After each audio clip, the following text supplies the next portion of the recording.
This public meeting of the Board of Education is now open. Would you please stand up for the Pledge of Allegiance?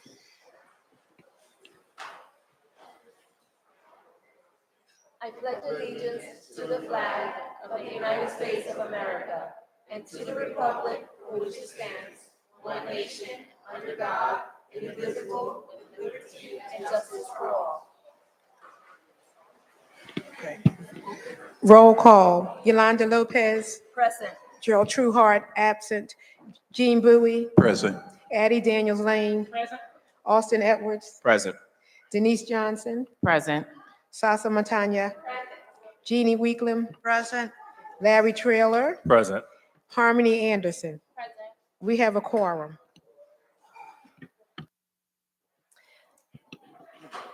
The New Jersey Sunshine Law.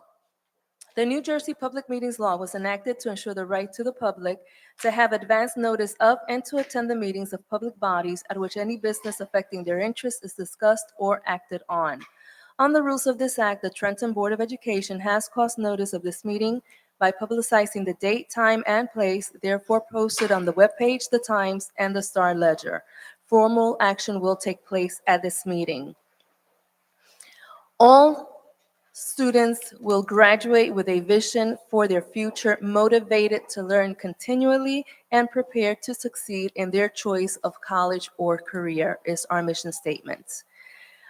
I would like to have a motion to adopt the agenda with two addendums, one to the finance and facilities, with a resolution to authorize the district to enter into a co-op pricing agreement with Mercer County Special Services, with another resolution to approve two teachers to complete the NJEA Teacher Leader Academy program, resolution to approve an MOU with New Jersey EDA and SDA for the transfer of the Battle Monument property, and a resolution to approve a settlement in the matter of DB.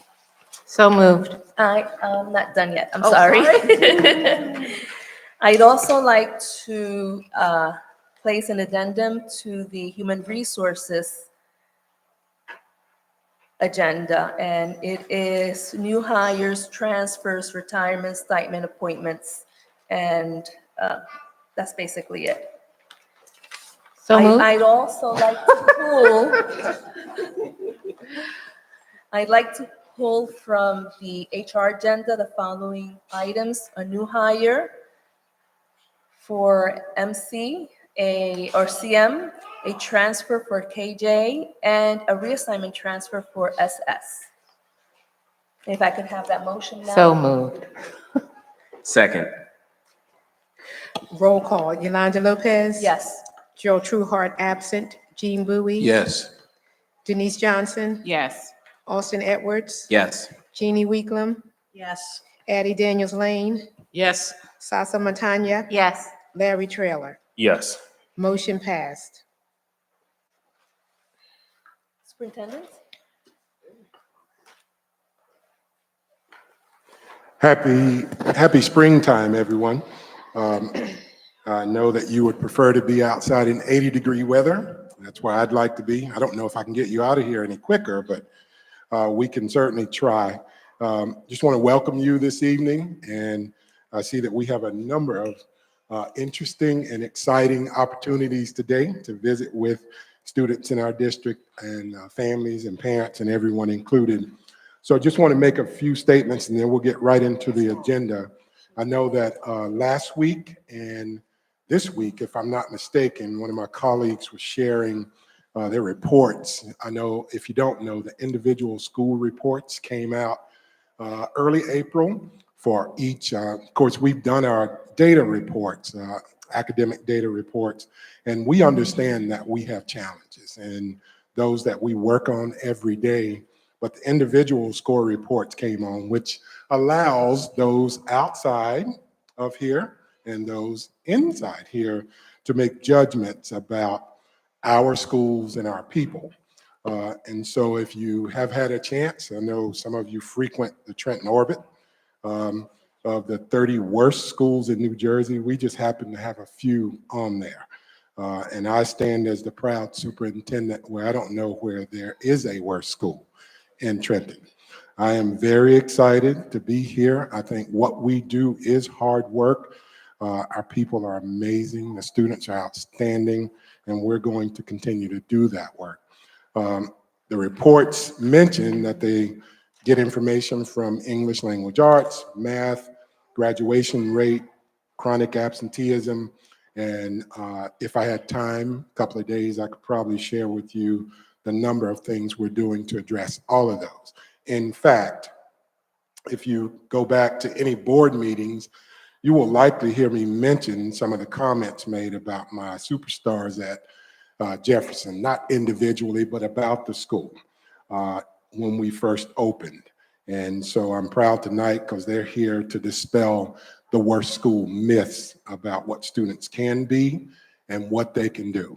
And we will continue that work. I'm so proud of our teachers, this team of people, and throughout our districts who show up every day in spite of what's reported, because anybody can write a report. So can I. So I just want to make sure you know that when you put your children with us, every resource that we have will be used to educate them. But we're also going to build strong foundations for them. And sometimes until the foundation's built, no different than a house, can't put the roof on it. And so we're building that foundation every day. We will continue every day. And before you know it, we will have young superstars implementing Apple EDU. Go Jefferson, right? Go Jefferson. The other announcement, so please, as you read those things, the only thing I talk about sometimes, and I probably shouldn't go here, but when we respond, and you have every right, freedom of the press, freedom of speech. One thing that I do, and I make my statements no different than I'm making them here. The board doesn't know where I'm going with this. But the one thing I choose not to do is to put my people, and I think about my own family, I think about this family, I don't put your pain out in public. So when we're writing and making statements about what you believe is fact here, it's hurtful to other people.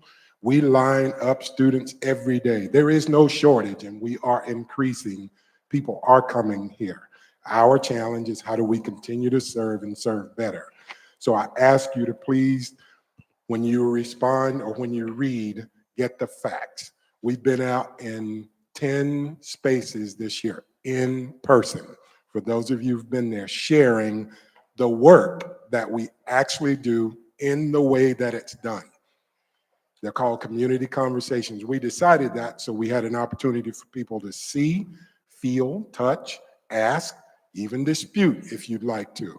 So those are places where we want to have those conversations. We can't have them on social media because that's way too big for me to have to answer all the untruth many times that's there. So I am so proud of our students, our teachers, our staff, and the parents who come every day to drop their children off on what they consider not the worst space in New Jersey. And then there's a second report out on chronic absenteeism, and we've done a mountain of work. We probably have the most robust structure in place to address chronic absenteeism. We have not seen anyone doing it this way in the state. And I can share more detail about that, and we have. So we're trying to get students to school. You can't be educated if you don't come. It's just that simple. So I need your help, everyone sitting in the room. The other announcement is NJSLA, SLS, and SLA testing starts today. I've talked about this in many circles. It's our job to encourage students to do their best, go to bed on time, and get some sleep. I know there's research about starting later. I'm going to publish more research about going to bed sooner to contest that. And I know that's a chore in itself for parents and anyone who don't have young children now. I am happy I'm not doing this now. So we want to encourage our students to do their best. And as I've been telling principals and vice principals, let them know it's their Super Bowl. It's their opportunity to get opportunities to open access. When you score well and you do your very best, then opportunities are there waiting on you. And so thank you for all that you do in Trenton. Just want to say the first thing we're going to share with you is about March Madness.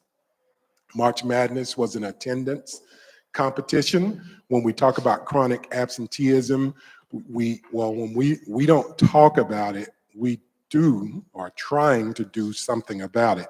And that's to get students and schools and everyone excited and to incentivize young people to come to school.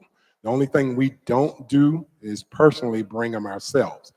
We're in schools, we're with principals, and Mrs. Grant is going to share with you an awesome opportunity that we had this year for our students and schools to compete in March Madness, similar to the basketball season March Madness. So, Mrs. Grant. All right, good evening, everyone. So our attendance office, we're excited to present to you an activity that we did this spring to try to continue to reduce chronic absenteeism. We've been doing a lot of work around student absences. I first want to just give a recognition to my team, the school support office. We have 3 school support managers, which are Mr. Terrence Stokes, Ms. Neptune, and Mr. McLeese. And we have 9 attendance officers that are also broken down by grade level. Those attendance officers are on the ground. They are knocking on doors. They do home visits. They do phone calls. You name it, they are there. They are reaching out to families as many times as they need to and documenting the outreach efforts that we are doing to try to encourage students and families to come to school. March Madness, attendance edition. This is when we had schools compete by grade level brackets to reduce chronic absences. So what you see on this wall are our brackets. K3, intermediate, and the 7-12. All of the schools started out, they were ranked by their chronic absenteeism rate in the month of February. And then in the month of March, just like with basketball season, they went head to head each week. And when I tell you, we had some flags on the play, we had some redos that we needed to do, we had a whole bunch of stuff going on because schools got very serious and the competition was a really healthy competition. Our slogan that we were encouraging, that we continue to encourage, is every day on time. And because I have a group of people, I'm gonna need you all to repeat after me, all right? Ready? Every day. Every day. On time. On time. Every day. Every day. On time. On time. Todos los días. Todos los días. En tiempo. En tiempo. Todos los días. Todos los días. En tiempo. Every day on time. We want to announce our winners for March Madness. Our school winners will get a school trip for the entire school. Right. But if your child is not in the winning school, then you don't get to go. Not this year. In addition, we are having an award ceremony, and during the award ceremony, we are giving and raffling out prizes to those students who have had perfect attendance. I'm not going to tell you what those prizes are, but there's a lot of good prizes that students love to play. I'll just say it that way. So I'm going to announce our K3 winner, and we're going to have our attendance officer come on down. Our March Madness Attendance Edition K3 school winner is Harrison Elementary.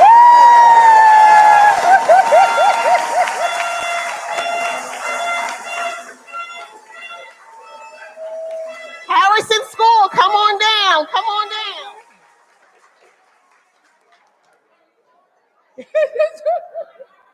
Harrison School, come on up and collect your check.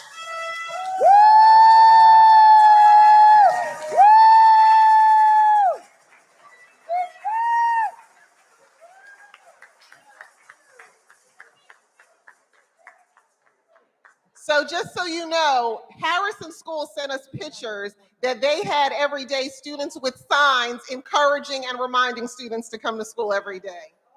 Yes.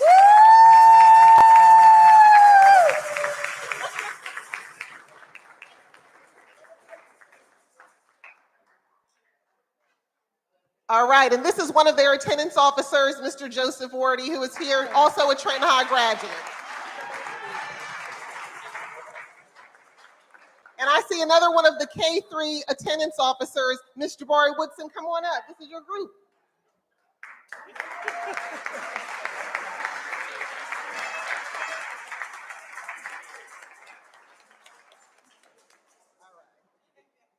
All right. Thank you all. You can have a seat. All right.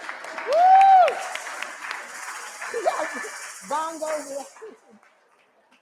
For our intermediate league. Woo, this was a fight to the finish. I will tell you, this was a fight to the finish. I felt like I needed to have people walk me to my car each night because intermediate was not playing. But the winners of the intermediate league for March Madness is Parker Intermediate School.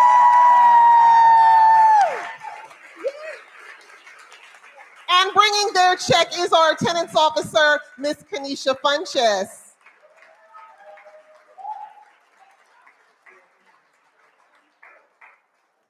And just so if you read, each of the check is made out to the school with Mr. Earl's signature. But the worth of good attendance is priceless. So that's what you see in the money. And this is a school trip. The schools have already given me their transportation forms because we told them we will walk it through the process. They don't have to walk it through. But we want to thank Parker Intermediate and all of your hard work.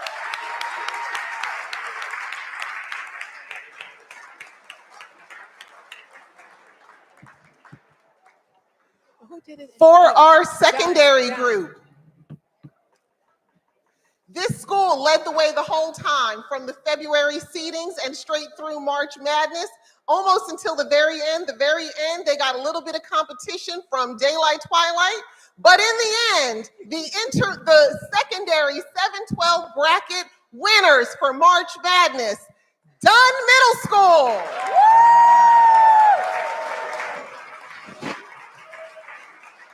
And we have Miss Nolly, our attendance officer, who's coming up to bring them their check. Wow. We've already went to Dunn to give them out their prizes. And one of the greatest things was after we gave out the prizes at the awards program, students kept coming to the office and saying, hold on a minute, hold on. But I do have perfect attendance. And Ms. Muzan, before we left, was announcing to the students, coming to school every day is different from coming to school and going to class every day. Just because you're in school doesn't mean you have perfect attendance unless you're in class. So we are very excited. Thank you so much, Dunn Middle School, and congratulations.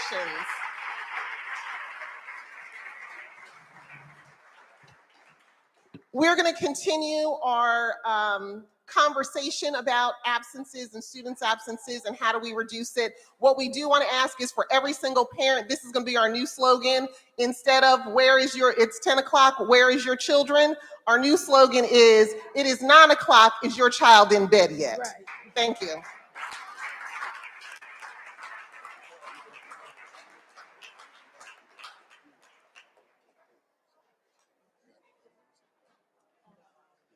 So at this time, we have our superstars from Jefferson, led by Mrs. Ramcharan, soon to be the other doctor. Dr. Ramcharan, congratulations.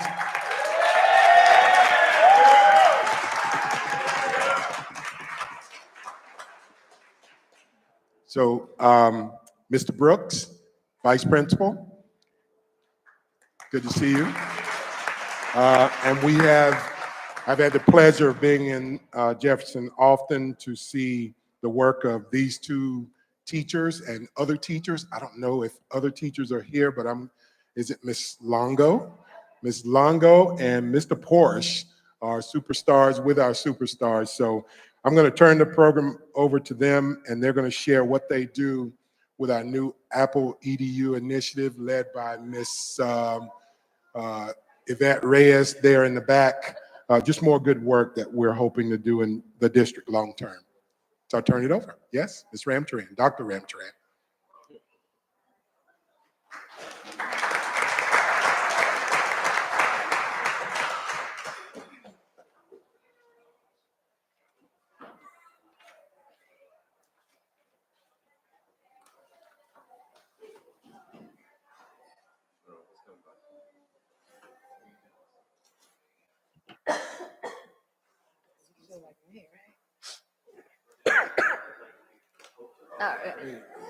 All right, good evening, everyone. Today, our students are going to be showcasing what they have been doing in class. We started with Apple Education in September, rolling it out. And so it has really enhanced learning and teaching because now we are finding that we are bridging the students' world with traditional teaching and making it more fun and engaging, and it's bringing the joy back to learning. So what you're going to see is various activities that they've been doing in class. I have a student leadership team who interviewed their colleagues and their peers, and they talked about how they would like to see more kindness. So then the student came up with a kindness kickoff campaign, and we're going to feature that. And you're going to see various ways that they're changing the teaching in the classroom, where they're digging deeper, they're acting out various screens and scripts in their classroom, utilizing the green screen and Apple programs. So without further ado, I give you the Jefferson Jaguars.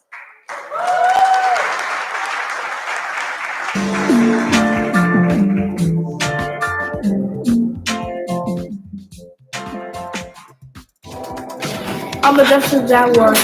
Of course, I show kindness by being respectful and care for us.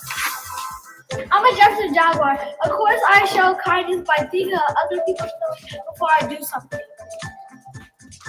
I'm a Jefferson Jaguar. Of course, I show kindness by being a team player. I'm a Jefferson Jaguar. Of course, I show kindness by paying others compliments. Jaguar. Of course, I show kindness by being nice. I'm a Jefferson Jaguar. Of course, I can show kindness by being polite. I'm a Jefferson Jaguar. Of course, I show kindness by being We're Jefferson Jaguars! In a world where we could be anything, of course we choose to be kind! I can give her cleverness and curiosity. I can teach her music so beautiful when people weep. Well, I'm not really up with the whole weeping part. Just teach her how to play music so well that you nod your head to the beat. A great idea, guys. And so the gods created her first mortal. Zeus immediately arranged for her to marry a craftsman named Epimetheus, because that's how the king of the gods rolled in those days. He also decided to play a little trick on the newlyweds. The government can help Americans get health care in other ways because of Obamacare. Medicaid has expanded to not just help pregnant women, children, the elderly, and people with disability, but also ones that struggle financially. If your income is low, Medicaid will cover you and pay majority of your premium, if not all. It's not supposed to be.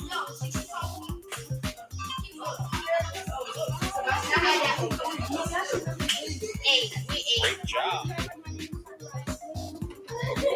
My name is Jada, not Soraya. Yeah, I know. Great God, I can't afford that. Well,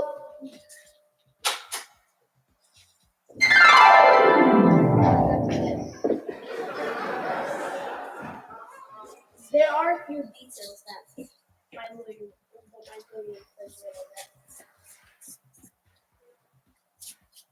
Is this acceptable?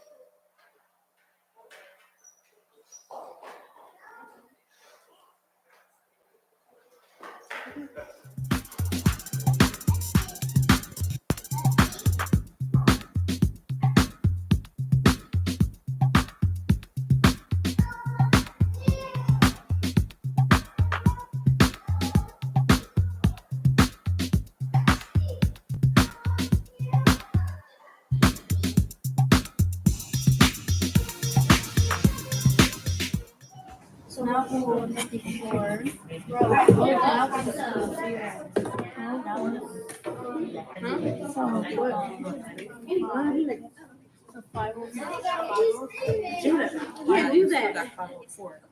To buy a book that costs $13.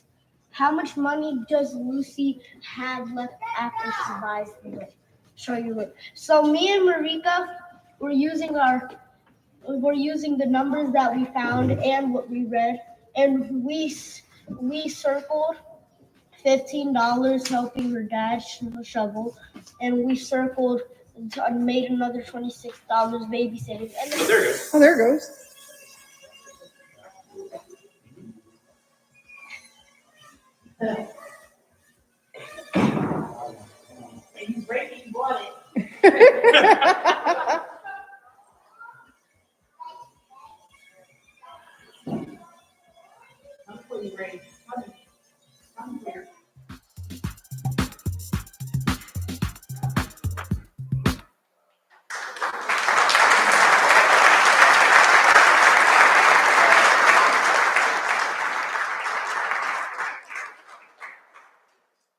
So this was created by our students. Every single video you saw in there were created by students because we're getting them to that place where they are learning to create and apply what they're learning in the classroom.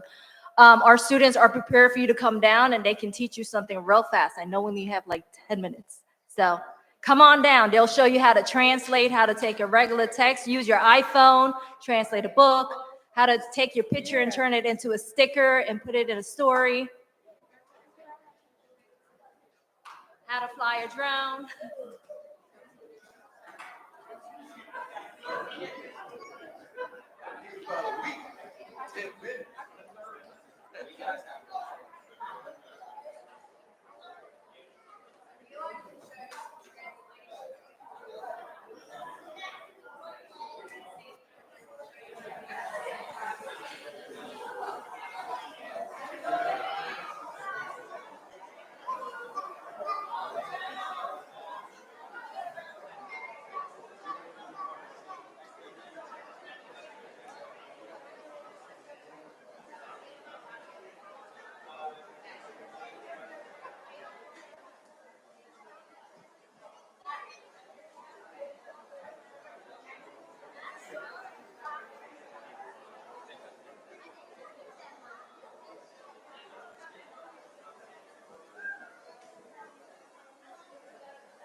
And right now, when a student is live, have you live on the screen.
Somebody can.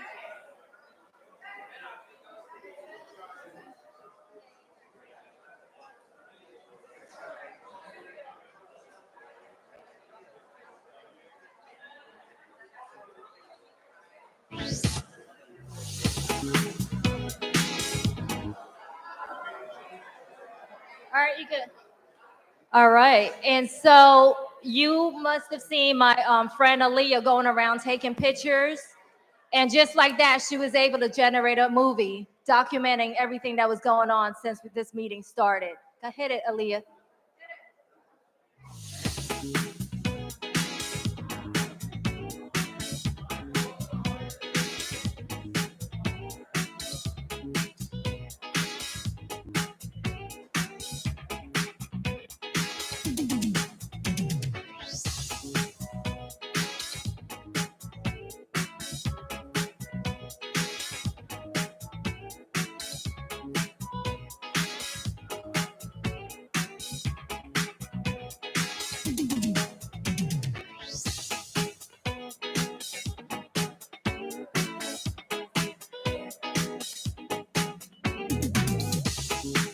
You got it all inside of you. Feel it to be true. And when you dance, I'm in the groove. You make me move. You make me move. You got it all inside of you. Feel it to be true. And when you dance, I'm in the groove. You make me move. You make me move.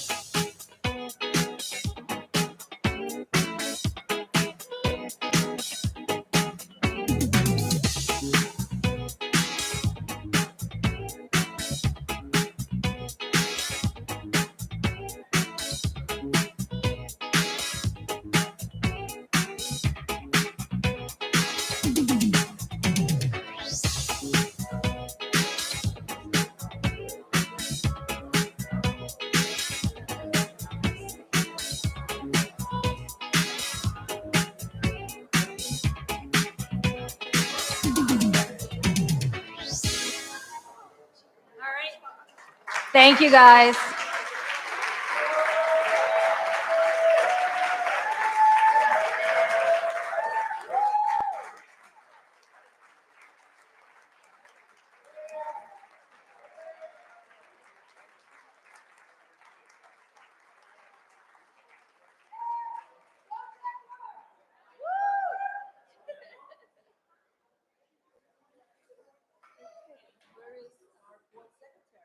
She is there. Thank you so much, Jefferson. Team, students, teachers, administrators, and the whole staff. If you walk into Jefferson, it feels like that. The kids are always working, always exploring. So we're excited about the work we're going to see in district in the future from that group of students and many others too. At this time, we have our annual budget presentation to share the budget, the district's 24-25 budget. So I'm going to turn the program over to Ms. Howard, our business administrator.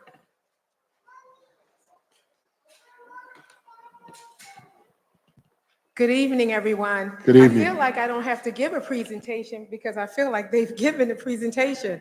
But I'm really excited to see that our money is going to our students and it's being purposed correctly. And we had a lot of fun. I was in a few pictures, so I really like that a lot. But as we embark on our next budget, which is 24-25, I would like to first thank our board members because I believe we are one of the few districts that have not laid off any staff for financial reasons for about 5 years. So give yourself a hand for that.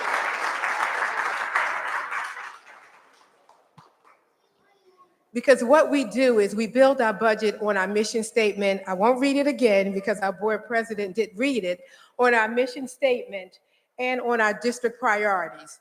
It's very important that we understand what our priorities are because we are in year 4 of our 5-year plan. So there's student achievement, there is parent-community partnership, developing the whole child, staff development and well-being, and facilities and infrastructure. And this was a part of our infrastructure for technology, so we can see that we're moving in the right direction.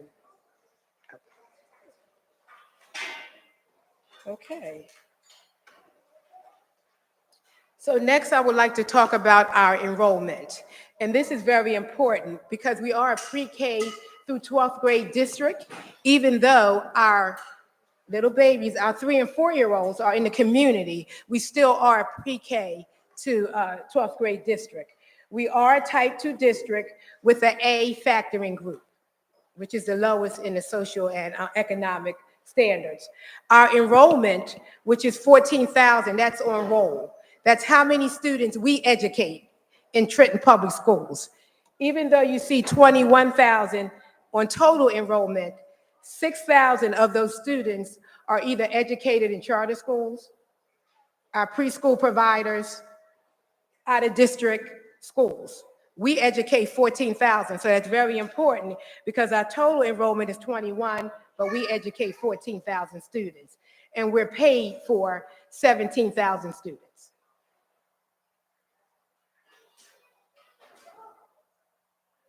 The budget process is really a long process. I know it appears that it was a few days, but it's from July through March, which is when our budgets are due to the county office for approval, and then we come to our public hearing, which is before you, the board members, to approve. The targeted areas are classroom instruction, which is very important, curricular and staff development, which is goal 4, guidance, counseling, and support, athletics and clubs, parent and community engagement, access to technology and quality programs, and facilities management.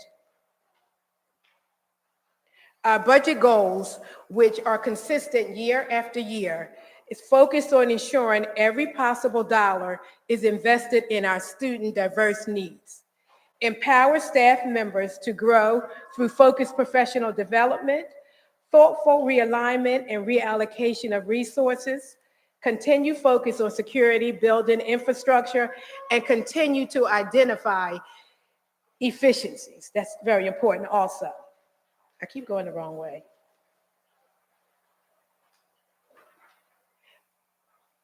Okay, the budget calendar. Right now, I want you to focus on the 29th, which is our public hearing.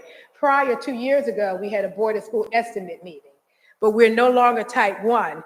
So we're at April 29th, which is our public hearing. In the past, our public hearing, which was our BOES meeting, was in March. As you see, there's a long list of players that is involved in putting together a student-based budget. It's not me in the business office putting the budget together.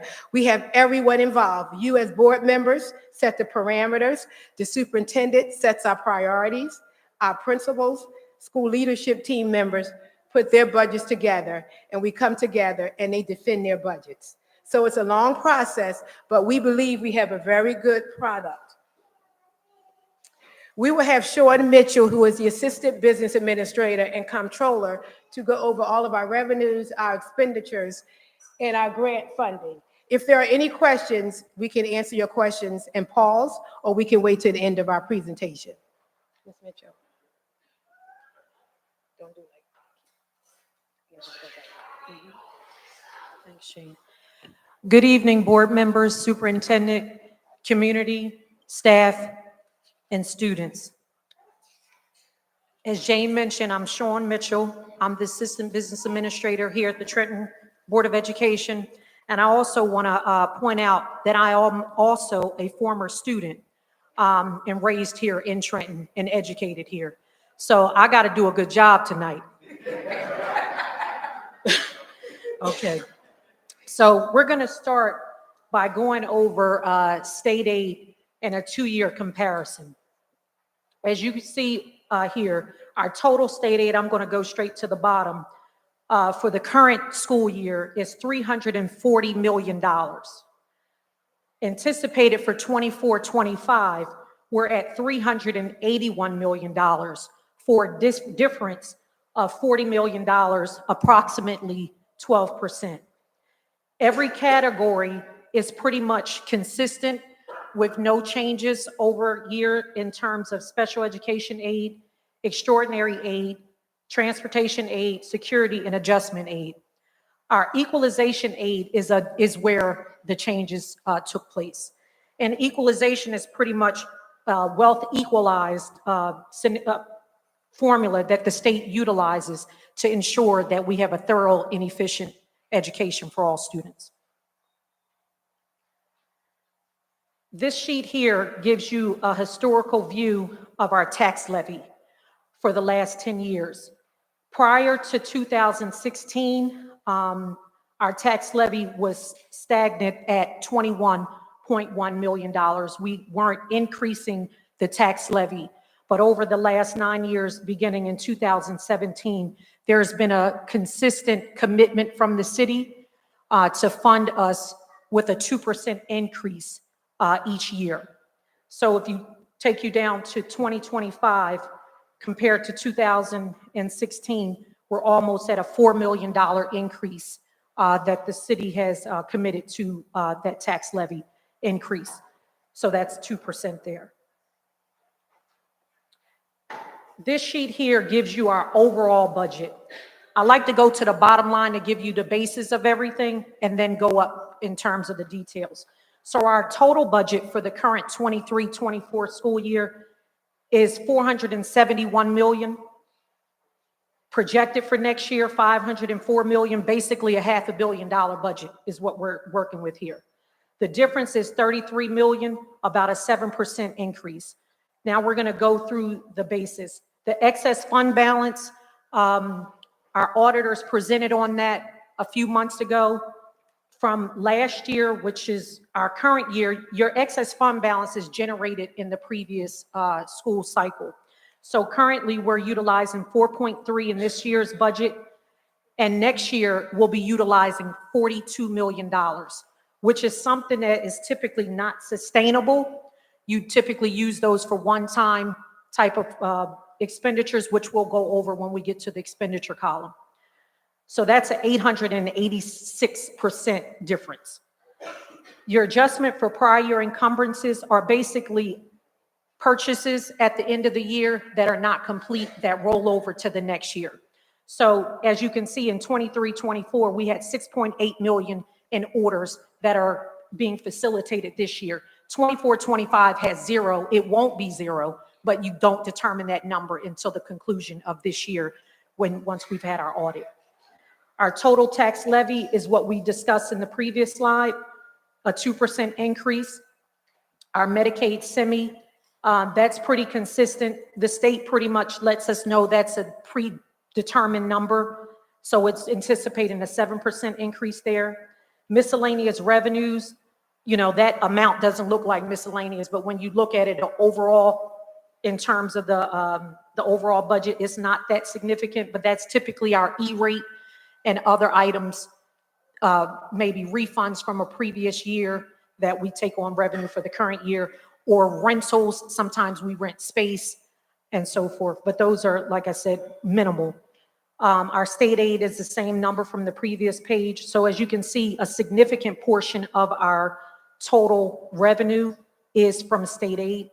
Our total operating budget from all of those items, from excess fund balance, total tax levy, Medicaid, miscellaneous, and state, our overall operating budget is $450 million, and our grants are $54 million. Now, I want to point out here, our grants are $93 million in the current year. Next year, $54 million. And one may say, why is it going down so much, $39 million? Well, we had funds from COVID, ESSER funds that are sunsetting and will not be carried over. So that's why you see the significant items there, and also carryover from other grants.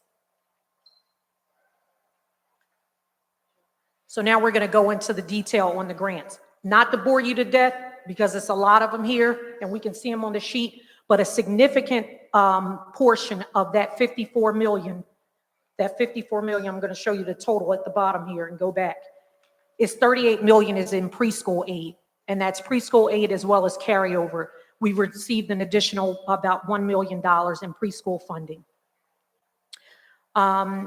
Title I is a significant item there. As you can see, that's a reduction.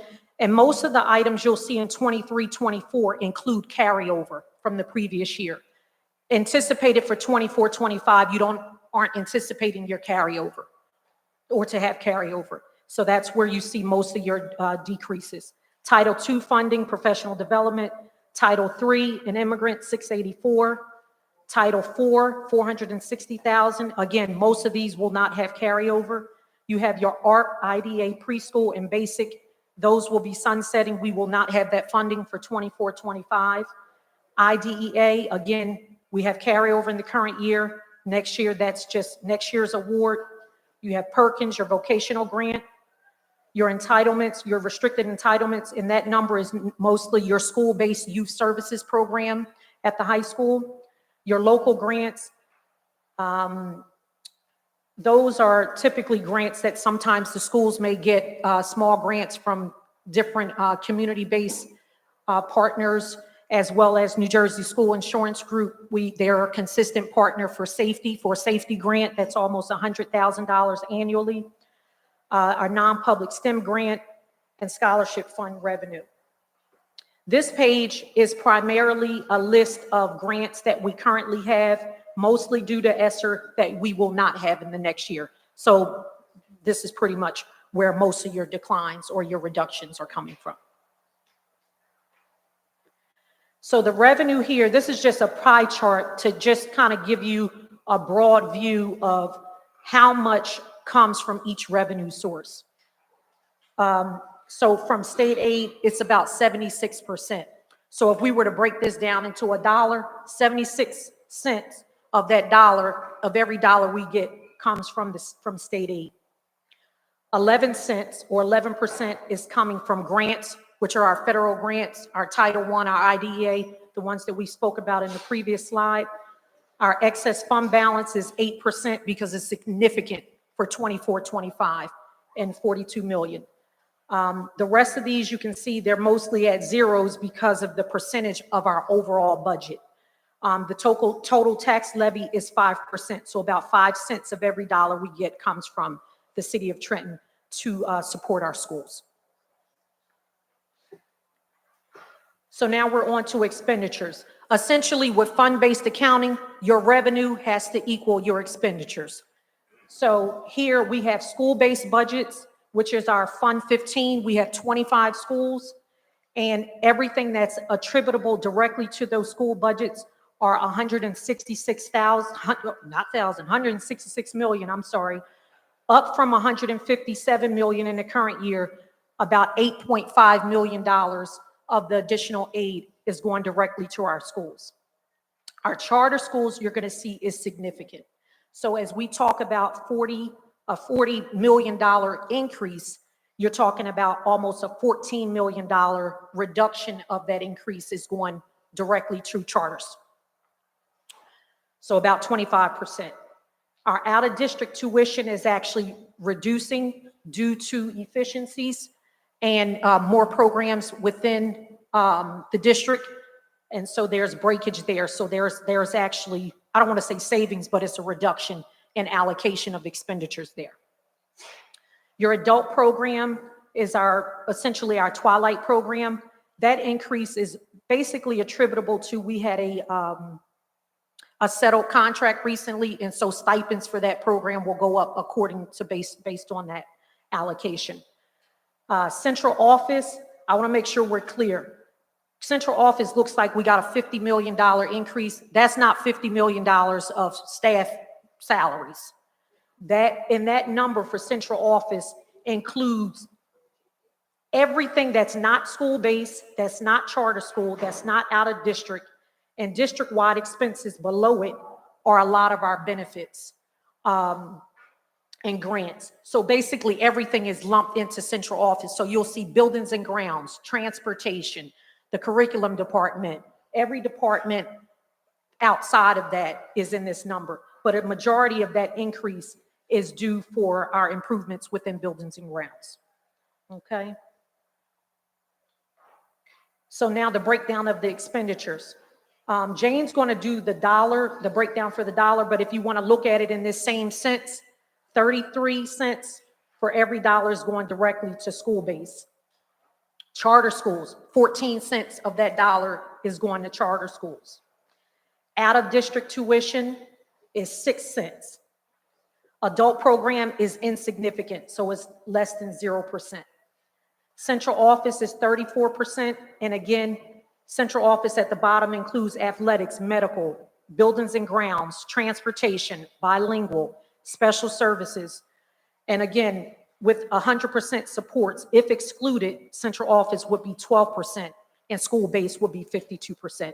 And I think that's a better way to look at it, because in this scenario, it looks like our school's only getting 33 cents, but if you break down all those supports that are aligned in central office with transportation and so forth, it's closer to 52%, which is where it should be, because most of your funding should be there in support of our school-based programs. District-wide is 3%. Again, those are some of our other benefits. Grants, 11%, and contribution to school-based budget is about 1%.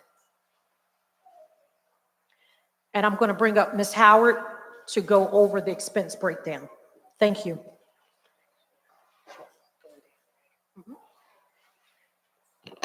The expense breakdown for $1 is very interesting, because if you look at everything we said we put in the budget and you look at our classroom instruction, it's 26 cents, right? But if you look at undistributed expenses, it's 22 cents, which means that what's in that category? Charter schools, out of district funding, and anything that's not, any students that are not educated in our district receive 22 cents. So our dollar is really stretched between classroom instruction and sending it out of district. We have support services, which is 18 cents, operational plant services, which is buildings and grounds, special programs, which is grants, capital outlay, and co-curricular, which is only 47 cents. So this is very important when you see how all those categories fit in. And when you look at central office, you see 3 million, because really the superintendent's office, business office, HR, our expenses are very minimum. It's the other things outside of that, which is substitutes agency, which is included in HR, or things that's included in our budgets that make the budget appear to be much larger. But we know that our funding funnels down to our students, and it's very minimal in central office. Someone said we need more money? Okay, thank you. Now we will have Dwayne Mosley come up and talk about all the wonderful investments that we're going to put in our buildings. 15 cents. Your 15 cents. Yeah.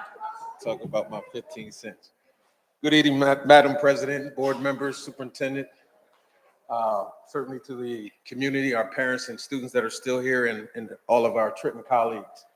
My name is Dwayne Mosley. I'm the facilities administrator, head of our buildings and grounds department. So I have the pleasure of giving you some updated, I'm going backwards like this, Howard, to provide you with some updates and certainly to give you information on how we're spending our 15 cents throughout the district.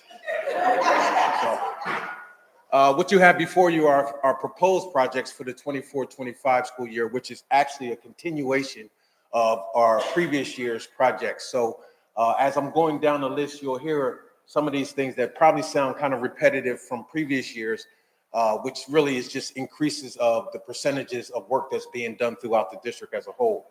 Our Robbins Elementary School, unfortunately, the doors are pretty much were built with the school itself. They're outdated. They no longer meet the fire code requirements, nor do they meet the safety requirements for lockdown procedures. So we're looking to replace close to 65, 75 doors throughout the entire building and certainly make the building safe. I'm excited about this year that we're finally going to install some new playgrounds across the district. We had some previous funding that unfortunately went away. We've now been able to utilize some of the reserve monies to come back, and some of the schools that specifically on our elementary side will now have some playgrounds installed. Now, what I will like to correct, and this is my fault, because Robeson School actually has a playground, which we found out we can do some upgrades and bring it up to code. So we're going to replace the Robeson School with the P.J. Hill School, which certainly has a large lot area that will allow us to put in a playground. Our continuation, here's a prime example, and super excited about the ESSER money and all the fundings and grants that was provided to us. I'd like to believe that the Buildings and Grounds and Facilities Department took full advantage of every grant that was issued out to the district that were related to construction and facilities related. Excuse me, let me go back. Hit the button there. We're moving. Here we are.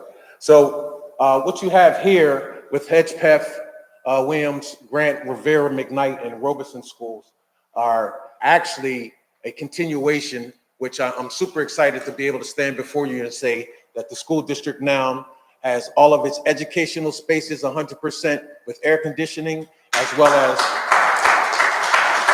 thank you. All of our administrative spaces.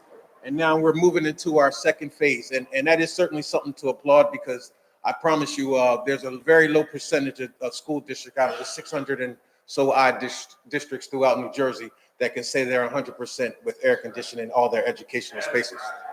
So what you have here is a continuation. We're probably closer to 50% now with going into the auxiliary spaces. By auxiliary spaces, I'm referring to your gymnasiums, your auditoriums, and your cafeterias, or large gathering spaces. Certainly, we have a number of schools that are fully air-conditioned facilities. We're trying to go into now the schools that don't have those accommodations throughout the building. So this is the next batch of schools that we're looking to go in and add air conditioning to those specific spaces. The Buildings and Grounds and Parker schools are going to get some roofing sections that's going to be addressed, much needed.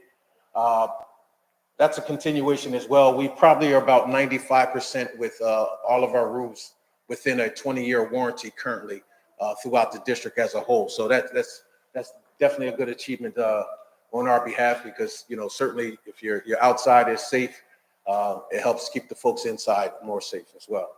The Franklin, Harrison, Parker, and McKnight schools are the third set of boilers that are having their boilers replaced in their school. We've completed 8 schools over the course of the last 2 years. These 4 schools will be done as of September of this year. As August 15th just passed, we went into these schools and started the demolition of the existing boiler systems. So we're going to work throughout the summer to make sure that we're ready to meet the September 15th heating date to turn the new boilers on. Tanga, Trenton 9th Grade Academy. We're looking to start the second phase, or actually it's a combination of second and third phases, where there's an open gym space area, which we actually utilize for temporary classrooms and temporary gym space while we were doing some of the COVID and other renovations in the first phase of the work. So we're looking to now go into those areas in addition to the basement, where I'm saying the third phase, where we're looking to expand the cafeteria, certainly to accommodate the population, the growing population there, in addition to add some additional classrooms, much needed science labs, and as well as administrative and restrooms throughout the building as a whole. Daylight, Twilight, super excited about the opportunity that we were able to acquire 40 spaces on the lot adjacent to the school there at 135 Hanover, which allowed for our staff. And certainly takes a burden off of the superintendent leadership. They were hearing a lot of our staff receiving constant tickets and cars being towed. So that's definitely a positive for the school as a whole. The district is looking to possibly acquire the existing YWCA facility, which is directly across the street from the school. It's an existing 3-story facility, just over 29,000 square feet. The building has been vandalized throughout the entire facility. However, it does have some existing spaces that certainly will accommodate the school, existing gymnasium, existing auditorium space, as well as office spaces throughout the facility. We now have our engineers that's going to hopefully get with the realtor, allow us in the building and take a more in-depth look of some of the building systems and exactly what type of condition those building systems are in. Right now, we've kind of had a ballpark figures, and the proposed costs that you see are all estimates. So far, all the numbers that we have received, we've been under. The YWCA was just an initial estimate that was provided. I think with the more in-depth survey as we go through the building, that number could possibly change. The old Junior 1, which certainly is the talk of the town. Everybody's wondering if the building's going to be knocked down. Are we securing the building, or we're going to build it back? The building is going to be knocked down. Unfortunately, there's a process. There's a public design and bidding process that has already taken place. With your approval tonight, we're hoping that additional funding, which will allow us to front the monies necessary to start the actual demolition. All monies will be reimbursed back to the district by NJSIG, New Jersey Insurance Group. Right now, with the approval tonight, we will be able to issue a notice to proceed. We do have a contractor currently on board. That's the successful contractor was, I believe it's Pearson is the name of the company. Their bid came in at 1.7 million, which certainly is under the estimated 8 million that was looking at the building. We put an additional 10% contingency allowance on the top of the 1.7 to allow for any unforeseens, and certainly for allow me not to have to come back before you and ask for more money. So right now, I think we're at 1.97, somewhere in that range. That's going to allow a purchase order to be issued. The contractor hopefully will be mobilized on site no sooner, no later than May 15th or so. He's been allotted a 2-month duration to have the building completely down and the lot cleared. The finished product for the lot currently is going to be a leveled surface with a grass finish. The transportation, Ziegler. The existing Ziegler warehouse is at 621 Prospect Street. For those who are more familiar with the area, it's right directly next to I believe it's Bud's Barbecue. So that was our warehouse for years. Unfortunately, the fire marshal had gone through the building and found it to be deemed unsafe. We've since have moved out of the building, so the building has been dormant. We've been renting a lot out to a trucking company, so some type of revenue has been coming in, although we can't use the facility. But just like the King, there's concerns that you have a dormant building sitting around, and we don't want any additional accidents or fires in the district. So we are looking to demolish the entire facility. Unlike the old Junior 1 Martin Luther King facility, this facility has a large amount of asbestos material in it, and that material has to be abated prior to the building actually being demolished. So this process, unfortunately, is going to be a little bit longer duration for taking the building down. Ultimately, that lot will be utilized to create a transportation complex, which will allow us to consolidate our 3 busing sites or bus storage sites and make one large facility. In addition to, we're going to erect a prefabricated building, which will allow for the transportation department and basically becomes a hub as a whole. We're also hoping that we will be able to create 3 bays, which will allow for, if you ever seen the buses hanging out of the building across the street, because our 54 passenger buses don't actually fit in. So we're going to create an actual garage that will allow the mechanics to fully have full cover over their head, be able to lift up the buses and get under and do what they need necessary to maintain those facilities. So we're hoping that can be done and possibly complete by next summer. All of which right now came out of estimate $39,150,000. So I believe that's the last slide. Yes. Thank you.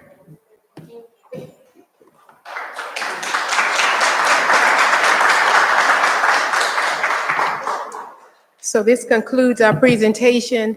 We're hoping that you understand that we really feel like you as board members and staff put together a student-based budget, but we have a lot of investments that's included in this budget. As you look, we have $40 million, which was given to us from the state, but we generated $42 million to help us be able, with the investments that our Buildings and Grounds Department is doing, all of the other investments we put in our staff and our students. Next year, we won't have $42 million, but we're hoping that we can sustain this, because the superintendent and leadership, we talk a lot about sustainability. We don't want to bring something in, as Addie says, stop and start, stop and start. So we're trying to continue with the good work with our academic investments. We put in $8.5 million. We put another, I don't even know the amount, we put in technology and facility upgrades. So we're hoping that everyone would be excited about this presentation. And you can see from the numbers, they're not just numbers. It's our budget story. And I hope you can see the story that we put together. That concludes our presentation, and we'll entertain your questions at this time. So thank you. First, I'd like to commend Sean for doing a great job in that presentation piece, because one of the things that happens when you have a very complex budget like this, explaining to the public what the different categories and what resides at those different item levels is a good thing. So well done, Sean. Yeah, I had one question. It's about the $42 million. So Brother Dwayne used a term he called the reserve money. Is that the bucket? He was just talking about the money that's in the back. And can you explain what that term is? Because I'm sure I wasn't the only one who heard it. Yes, the $42 million is excess reserve. It's not the reserves that we're using for buildings and grounds. In our budget last year and in the agenda, you had 10 million was put in maintenance reserve and another 10 million in capital reserve. That is the reserve funding that we use for buildings and grounds. We used to receive it from the city. Now we're type 2, so we have to put the money in the reserves. The $42 million is money that either different offices generate, either with not purposing the money correctly and we have carryover, or we, and as I smile, harass the bank and we receive a lot of additional funding for interest. So we generate that funding.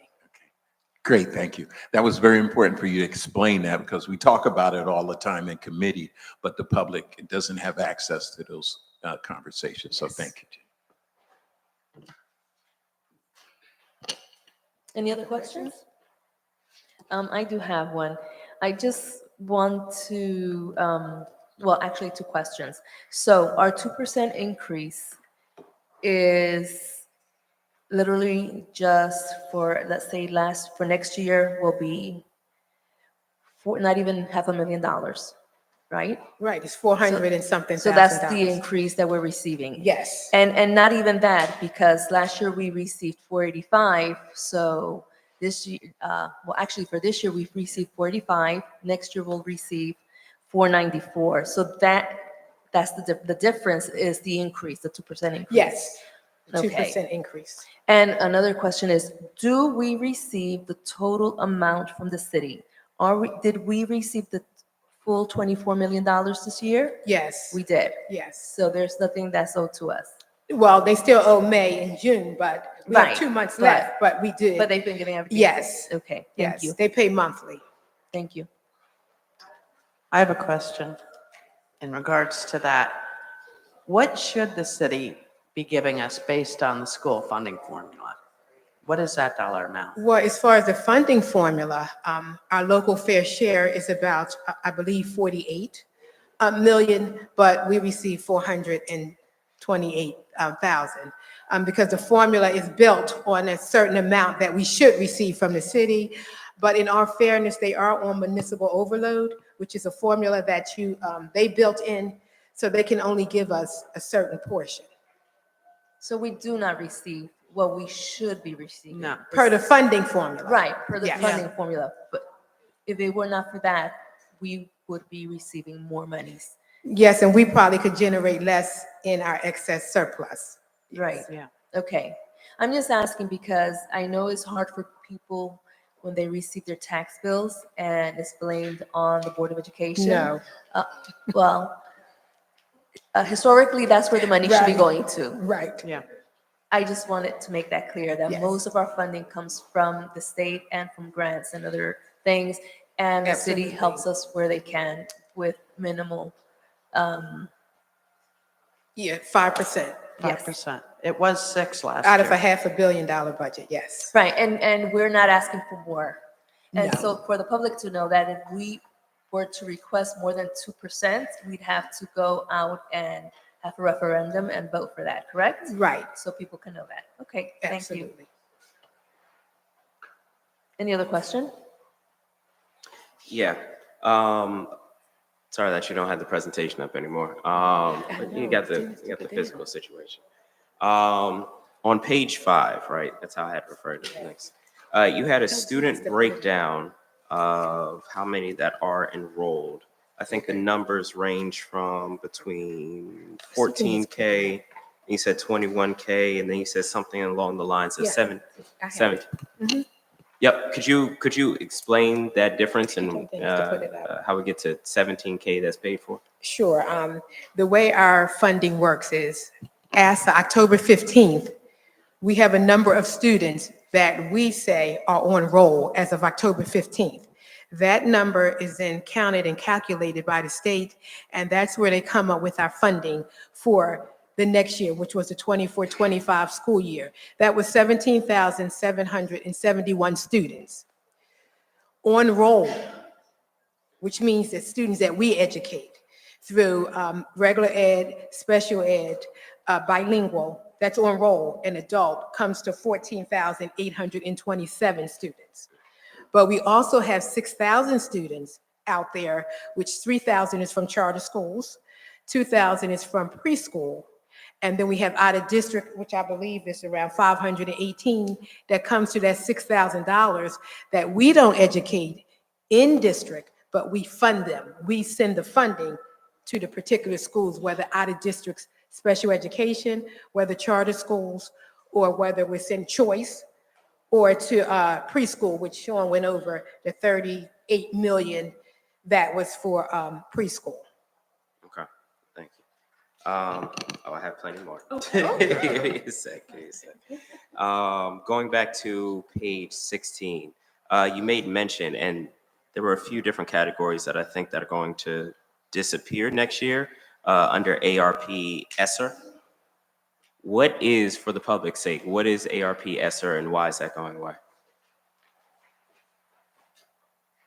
Those were grant funds. And I'm sorry, those were grant funds that were given as a result of COVID. So there was CARES, then there was ESSER 2, and then there was ESSER 3. And they were entitlements that were provided to districts, but they had cutoff times, just like our federal grants in annually, August 31st, but some have carryover. So ESSER 3 was for that time period. It wasn't just for 1 year. That was what we had left over to expend in this current year. But it ends this year, so we don't have it projected for next year because it won't be granted again. Gotcha.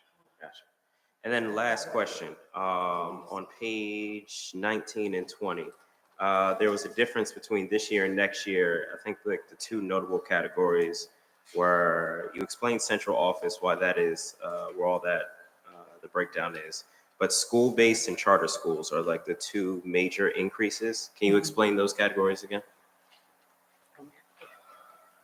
Okay, so the charter schools, the 13 million, we pretty much at budget time, there are certain worksheets that we actually get directly from the state.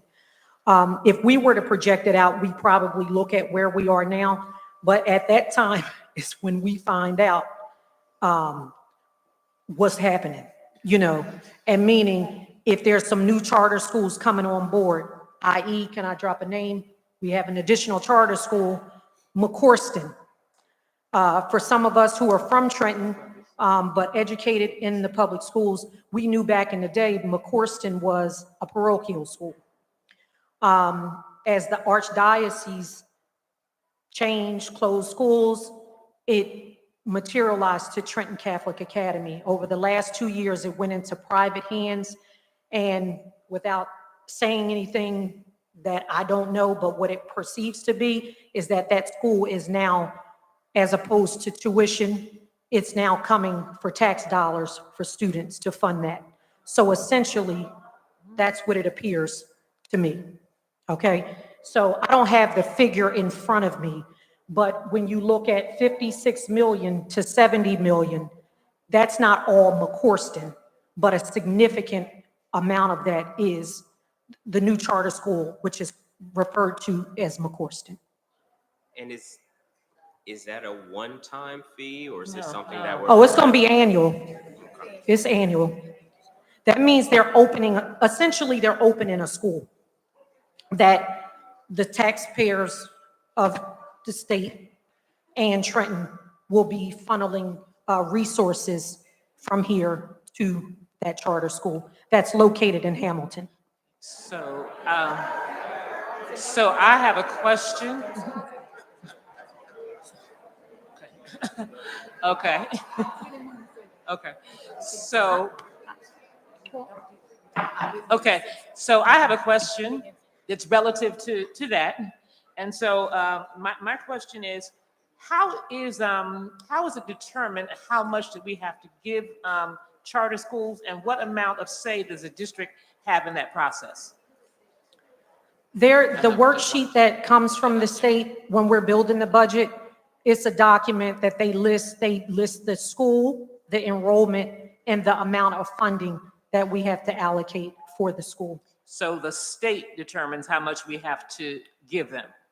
Yeah, but also, we give them, the way the breakdown works is they take the number of students, and every per pupil is different.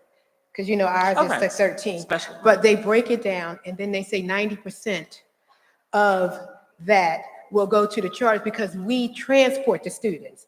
So we then have to bear all of the transportation for the students at the other 10%, but 90% they keep. Now, as Sean stated, we do projections every quarter, so we know we should be getting money back quicker, but they do it yearly. So after they decide what kids decide to come back to us, it's too late for us to recoup that funding after October 15th. So it becomes a challenge when we don't know, like Sean said, we were not aware that we were bringing in a new charter school until we received our state aid. That's when we were pretty much told that they were actually going to really approve it. So it appears that we have absolutely no say in the approval process for upcoming charter schools.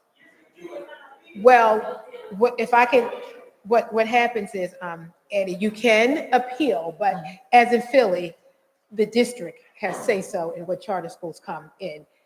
In New Jersey, the charter school office, they're going to approve who they want to approve. After the fact, yeah, we can appeal it, but what will happen, now I do know, and I don't want to say too much, and maybe we can have our attorney check. I do know with the McCorston, is certain districts that are fighting that particular school, and but we have the bulk of the kids are from Trenton. So we're still looking at how we can, help with that and see where we can maybe reduce some of our costs, because to go from 56 to 70 million is a lot. And you know what happens with charters, they just expand. So then the next year it'll go from elementary to middle, to high. So we're looking to see how we can cut those costs. Okay, all right. So I have a question again along the same lines. How did they project for this particular school, McCorston, how did they project the amount of kids, Trenton kids, that would be sent to that school? If it's located in Hamilton, I understand our kids are going to go there. How did they project it? What they look at is they open up, like charter schools, they have vouchers. So they see which parents are choosing to go to the school. And then they look at the address and say, okay, 5% may be Hamilton, 5% may be Lawrence, and, But this is a new school, though. This is a new. Yeah, so they project how many, because it's a projection. So they'll say, okay, they're projecting that the bulk, 80% or so, 85% will be Trenton students. Do you know, off the top of your head, do you know how many were projected? Was it 85? It was 200, well, altogether, I don't know, I think it was 200 and something, but I can't. What percentage? Yes, what percentage, but I know it was a lot. We received the bulk of the hits from the charter school. It's open now. They have kids there, which is what they base numbers on. Right. It's But now they're existing non-public. population. Yeah, but it's private. That's not public. So my other question, Jane, was about following up on Austin's comment about the ESSER funds. We we definitely exhausted all those funds, right? Yes, we used did. them when we had them, Title right? II and Title III, Okay, yes, okay, good. All right, thank you. we did. Right, Mr. Are there any other questions or? Just a very good job. Oh, I'm sorry. One more. I just wanted to clarify, the purchase of the Y, if we were to purchase it, it's not 5,500,000. That's the improvements. Yeah, and the updates. LLC that owns it, which is Trenton Falls LLC, they're asking for 1.8 for it. The district has placed based on the city's tax survey that was done, as well as the district had an appraiser sent out as well. We're offering 500,000 for the site. Okay, but then it does need improvements, so that's where the 5 million comes in. That's Okay, and what is the importance of us acquiring this building if we were able to acquire it? well, it would certainly expand the curriculum. I don't know if the superintendent would rather jump in for that. I can, so educationally, because we have a school there, and as we grow, we have to accommodate for students coming in at some point. Across, well, in that area, we have what we call our Daylight Twilight High School now. And as we look to move students there and for that to become a second high school, just like the high school at Chambers is, and an option, we need the facilities to support students and families who want to go there. So there are options, and we looked in the city. We've asked people on this panel and people out in that crowd, do you know where there's land? If there's land somewhere, we want to find it because we're trying to figure out what to do to make sure the students there have a gym, an auditorium, for whatever purpose that building was built for back then. It doesn't serve us as well now, so it's appealing for that reason. And we certainly are cautious about the cost and what's inside. So that's why Mr. Mosley is going to do a deeper dive, but educationally sound to have that space. It gives us, we're tight there now with near 500 and I don't know, 30, 40 students. Mr. Williamson, he tells me 800 every time. So not, I'm kidding, it's not 800, but we're at a point where we're at capacity, and then we're at capacity in a high school that was built for 1,800 that opened with 21. As I said a few minutes ago, we're not getting smaller. And so we need to always think and project about space for kids 10 years from now when I'm gone or when they're gone or when you're gone and your kids are out. What will the place look like? So if we think about the here and now, we won't hit our targets. So that building is appealing for that reason. And it's not so appealing for all the reasons that we've raised in our meetings. We're very concerned about, is it $5 million or is it $50 million to restore it? So we need to know that, and I think our team is going to do that, so we're better prepared.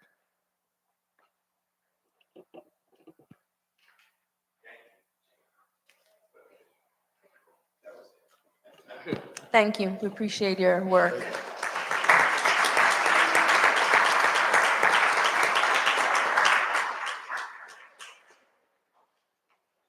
Here with Austin. Good evening, everyone. Presenting on the HR report, we met last week and went over various positions that are being created and opportunities in the district.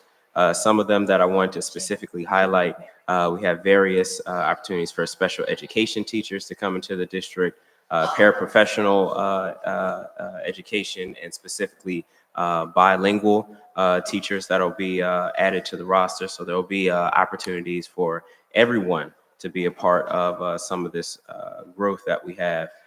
We have a plethora of new hires that are coming in from various backgrounds. Some, like I said before, paraprofessionals, school psychologists, counselors, bus drivers, custodians, right? Anything across the board that helps out our kids and our district. Other than that, the thing I want to highlight, I can't find it anywhere here. But anywho, I did the math earlier, right? So we had a few people that were actually retiring from the district. I think there was close to 10 of them. And they're just doing some of the math on iPhone calculator, right? on average, they're retiring with 25 years of service to the district. All right.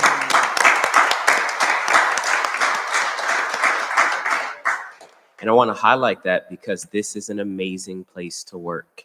We have a variety of different opportunities, no matter your background, no matter your education level. You can come in, we can train you up to rise in the ranks, and you can graduate with or retire with some tier one. Well, I don't know if it exists anymore, but that tier one pension, all right, that real good stuff, all right, it's a really great opportunity. So again, I highlight and ask everyone, please be a part of the growth that we're doing here in the Trenton district. Thank you.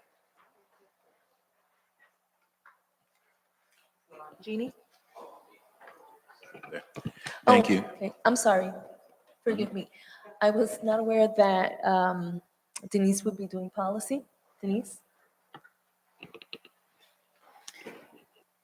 Okay, so the policy meeting committee met last week, and during our meeting, we discussed the policy and regulation audit conducted by the board's vendor, Strauss Esme. So the members of this committee, we are finding out that as soon as we review and the board approves policies, new ones have to be reviewed. So it's an ongoing process for us. So we're at that point again where we're looking at uh, reviewing policies and regulations. We're also discussing a timeline for addressing the findings and updating the identified policies. We're looking at policy 7510, which is use of facilities. We want to address any concerns about the requirements for community organizations who are looking at using our facilities to serve our students. And the last thing we discussed during our policy meeting was that the committee discussed a non-affiliated employee policy and discussed the timeline to have that adopted at the June board meeting. That's the end of the policy meeting. Okay.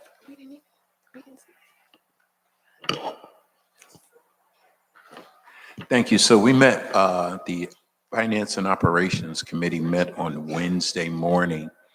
And before I start with the report, I'd like to give a shout out to my colleague Sasa for a recommendation that she made with the agreement with the EDA and the NJSDA to allow us to have the decision making in exactly which property is going to be used as we look to build in the future. I think it's important for the district to be in control of all property and on all money, right? Yeah, so it's really important. So I wanted to give Sasa great eye because we all went through that that agreement, and just for you to catch that is a big deal. So thanks. On Wednesday, we discussed the secretary's report, the treasurer's report, the bill list, $11,843.52 in bills were paid last month. That's a big number. And our bills by law must be paid in 30 days. So that's a really important number. And so as you hear people who might say, well, I didn't get paid on time, that's because they didn't follow the process for getting paid. There must be a purchase order issued so that we can pay again. So I just want to go on the record because, you know, the district does business with vendors. And so we need to, in advance, tell people how to get your money. And then lastly, we had one donation from ETS and Zeta Phi Beta sorority, $2,000 to Joyce Kilmer Intermediate School, and in donations for teacher supplies. So thank you very much for your generosity. And then I'll close on this note. The budget presentation was long. It will be posted on the website along with the appropriate budget required by law. Please study it and please share it, because people need to know the city only gives a very small portion of our overall $500 million budget. It's important that the taxpayer know where their money is going. All right, thank you. Good evening. The Facilities Committee met on April 24th, and Dwayne Mosley pretty much went over everything that we discussed. The one thing is the starting of the demolition of Junior 1, which it's going to be interesting to see what it looks like over there without that building. I have a feeling it's going to be awfully bright. He went over the capital maintenance projects, and we also discussed the finishing up and the final inspections of the trailers over at Ninth Grade Academy. Hopefully everything passes and we can start moving students into the facilities and they can start utilizing them. We also discussed purchase the Y and why and how it will benefit daylight twilight. And that's pretty much it. That's all I've got. Thanks. Okay, so good evening. The curriculum committee met on Thursday, April the 25th, and at that time we reviewed the curriculum agenda, and we also received updates on pilot programming that was taking place, and also the fact that differentiated coaching has been part of that pilot programming process. We also looked at certain things that were highlighted in terms of the agenda. Summer program for sports and academics is listed on the agenda. There are opportunities or increasing opportunities for dual enrollment in higher education levels, including opportunities for ESL dual enrollment programming, so that again, college credit can be obtained by our high school students. We also took a look at staff travel that's going to be used, of course, to support professional development. We also briefly discussed the early screening tool that's going to be used for preschool students. And we reviewed developments in middle school social studies, as well as in U.S. history and world history. In terms of special education, we had a healthy discussion about a short-term waiver that was being asked for to allow students to receive short-term placements. And that waiver was relative to class sizes, but again, a healthy discussion. And again, it's a short-term and a temporary fix that will hopefully benefit our students in the short term. Also, we discussed the extended school year program, or ESY. The fact is that the application process is underway. And so certainly we know that opportunities exist for our students to get extra support during the summer, those who are in need in terms of special education.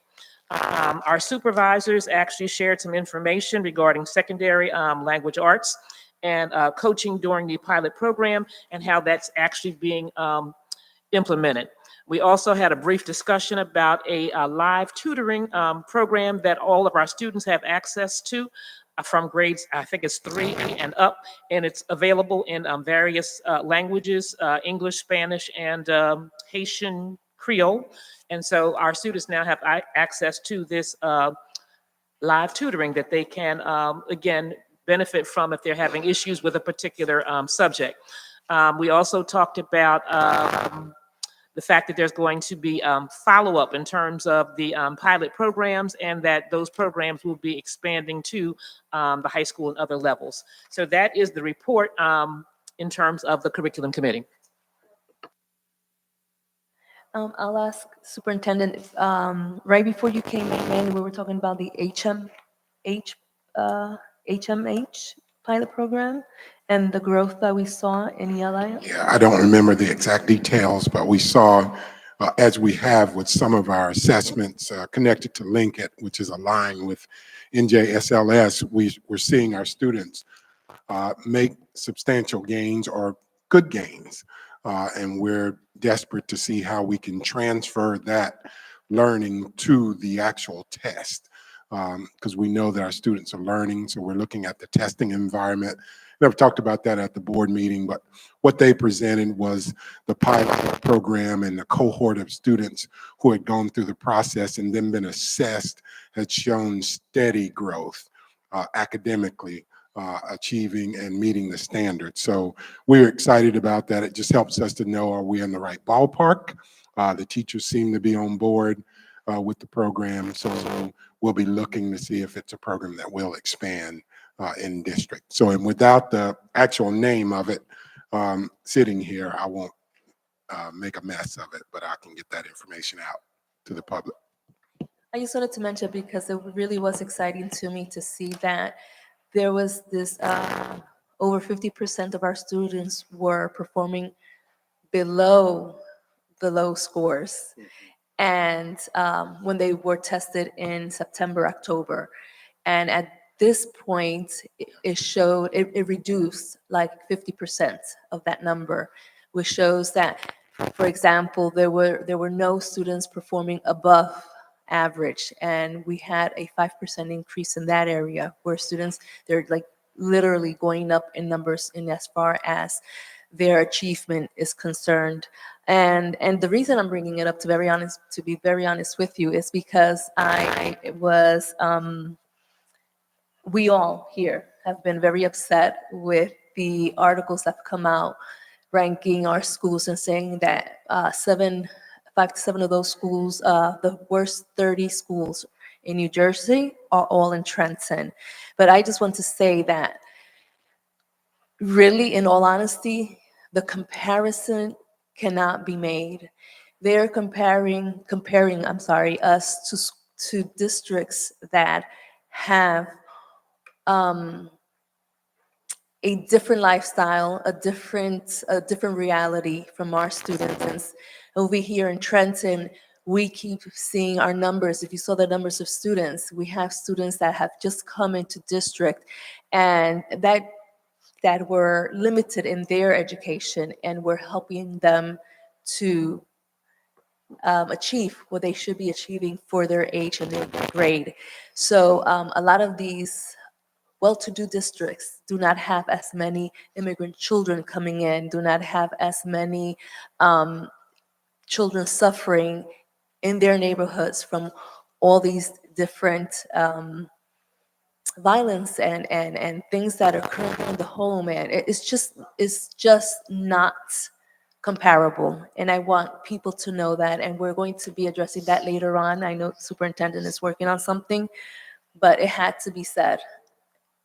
We have students that are extremely bright.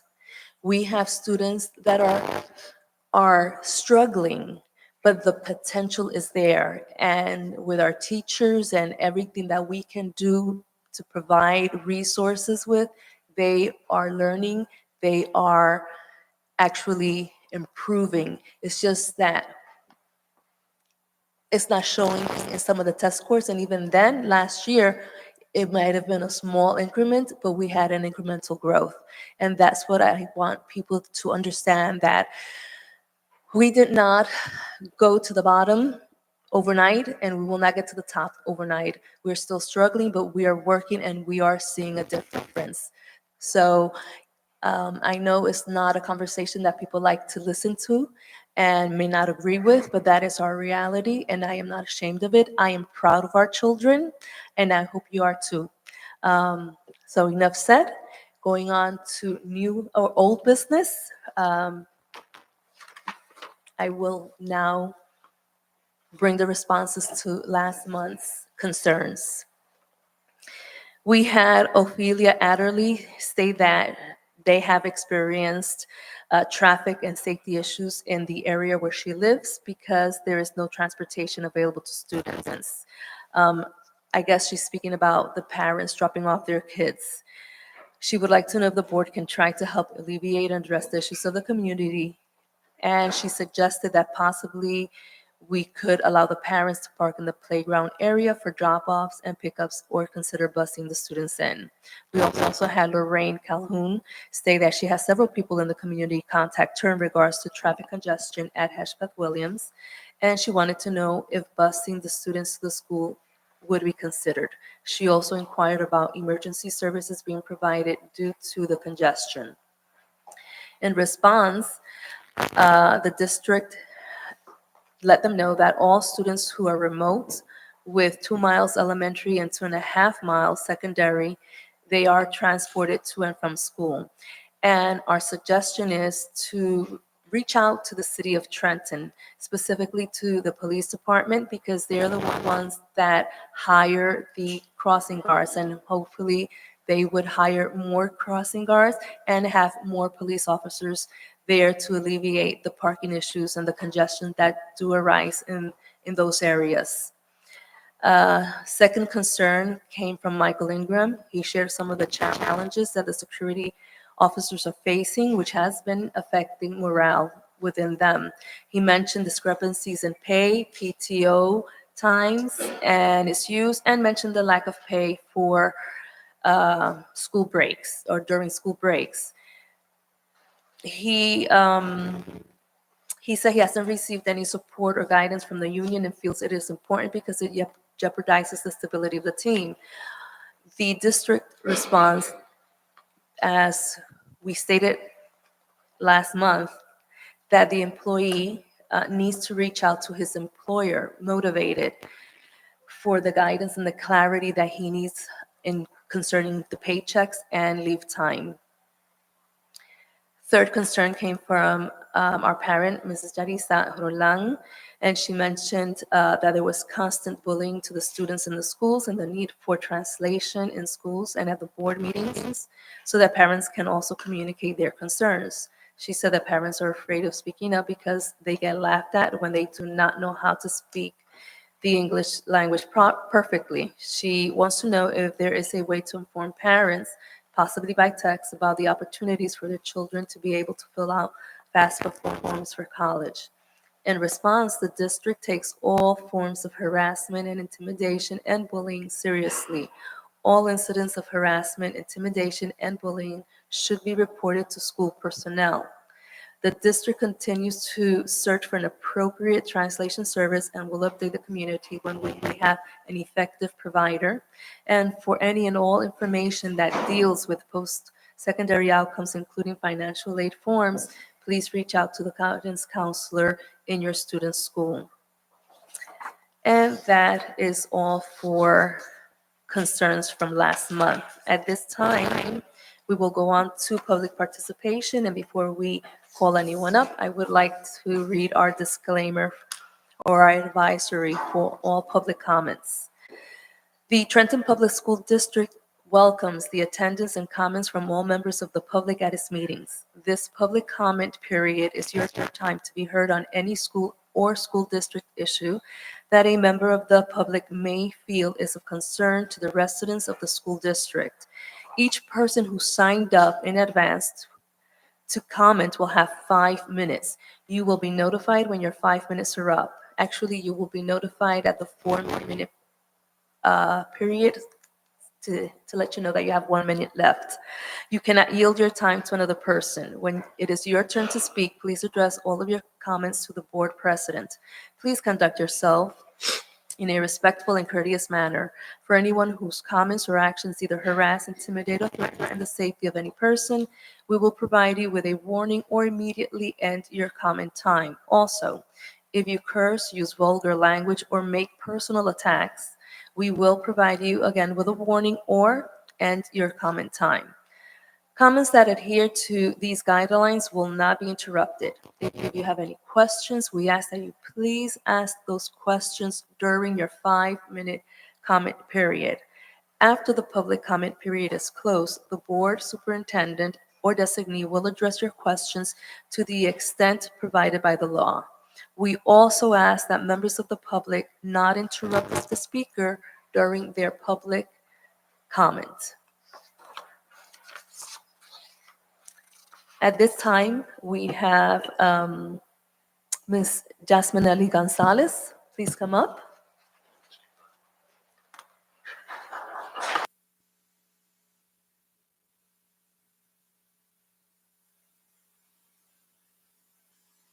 Okay, there it is. Good evening, good afternoon, board president, superintendent, and board members. First, thank you all for your job that you're doing.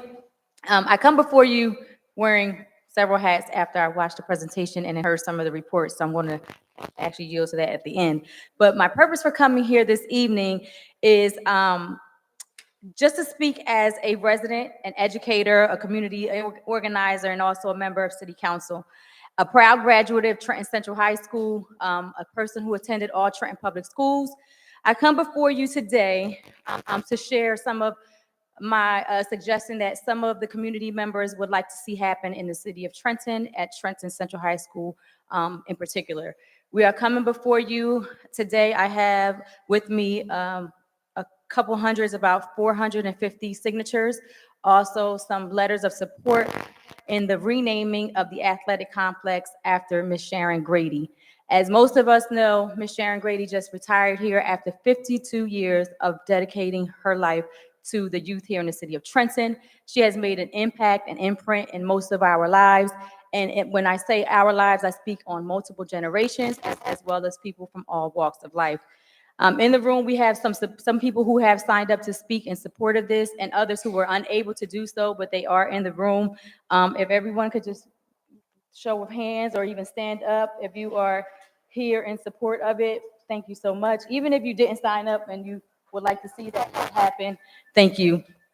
For many years, as some of us know, we're not taught our history here in the city of Trenton, not just in Trenton, but in general, nationally. And we were often taught to honor those who don't look like us.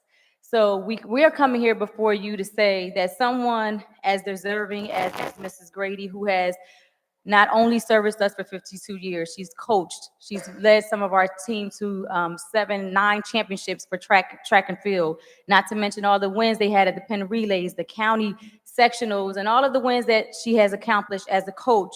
She not only became a coach, she didn't stop there. She became an administrator, as some of you have been her colleague also, and saw the instrumental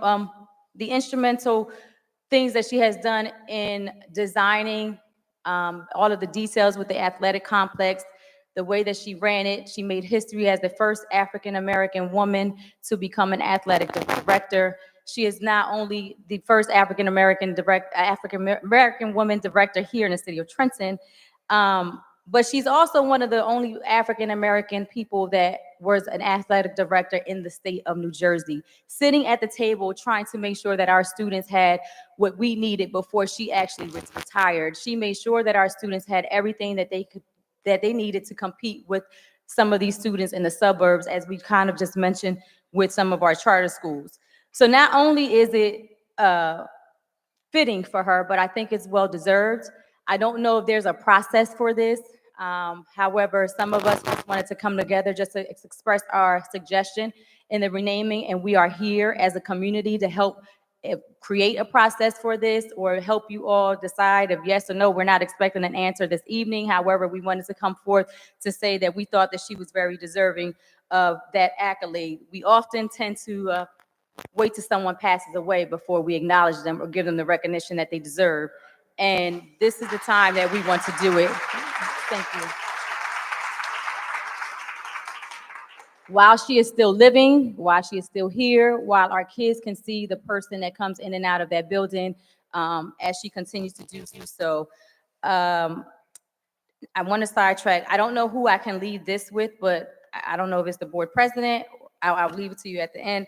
But I did want to speak on something before I step away from the microphone. And that was in regards to the charter school that I just heard about. I'm glad I was in the meeting. But if we can appeal that, if we can do anything to help support that, I would like to see that done also. As we have some of our band members here who are in need of resources, and just to see that increase in the budget to go to someone else isn't fair. So I just want to say that.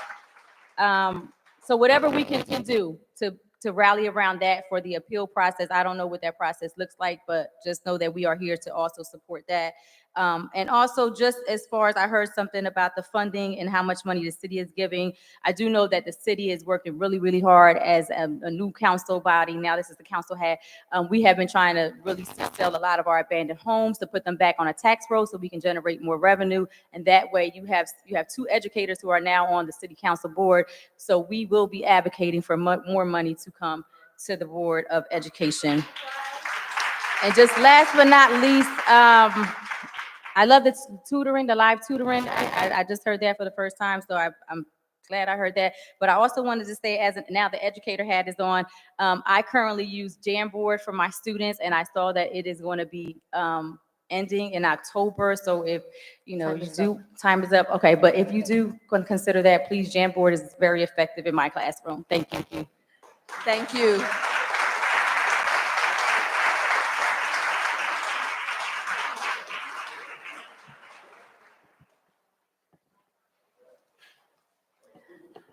Next up, we have another collaborator and stakeholder from the city, from the organization Heal the City. Stacy Heading, would you please come? Oh, no, I'll let him come. Good evening, everyone, to the board, to our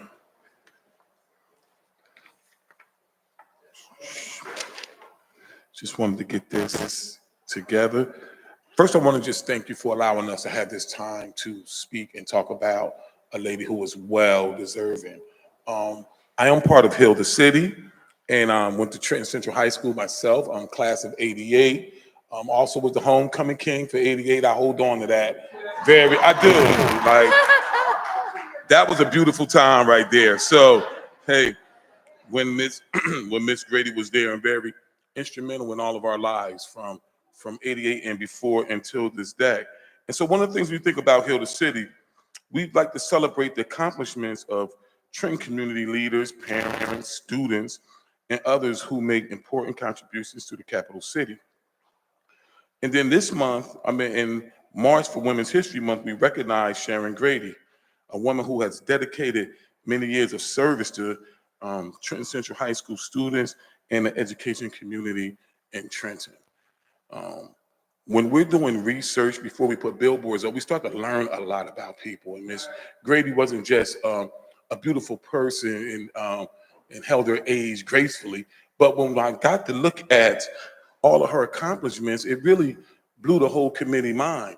Think about it, 52 years, stayed right here in this district, teaching.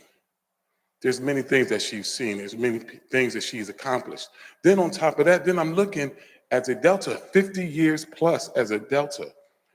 38 years, yes, 38 years as a cheerleading coach, as a coach, 9 championships as an assistant coach for the track team.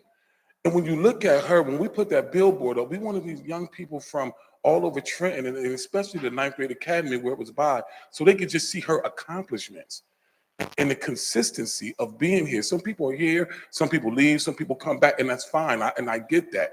But I'm talking about 15 years of being here, and now it allowed her to be the first Black African woman athletic director. And that is something, just to know her and to be a part of that. And she's so humble and so giving. And so before I close, I do want to say, as an athletic director, she was part of the planning committee for the new high school and athletic complex and designing the new Tornado Alley, and was a part of what she did. And in 2014, as they celebrated the closing of the doors to prepare for the building of the new school with a farewell to Trenton High School basketball game and cheerleading performance that was held and recognized for Sharon Grady for her years at Trenton Central High School. Over 200 cheerleaders from the 70s to 2008 were there to perform the honor. But that's what she produces. This lady is a lady of class, a lady of excellence, who never in our eyes have done wrong and always encouraged us. And when we did a press release on her, in closing, I definitely want to say this is what she said, and I can see this as a plaque or somewhere up Trenton High for our young people, because we asked her, we said, looking back, what has it meant for you to be here at Trenton High. And she says, I hope that the young people whose lives I have touched will exercise sound judgment and true loyalty as they continue on the path to success. And they will remember me with pride and honor. And that is what Ms. Grady, always thinking about others and working well with the community. She helped us we bought a play, Black Angels over Tuskegee, Hill to City. That's what started Hill to City. We bought a play about the history for the kids, and she was instrumental in that and worked with me in the community to make sure that we were able to bring this play to Trenton Central High School. And it was a wonderful play. And she made sure all the kids were a part of it and was able to see this play. So just thank you for listening. We appreciate you. Thank you.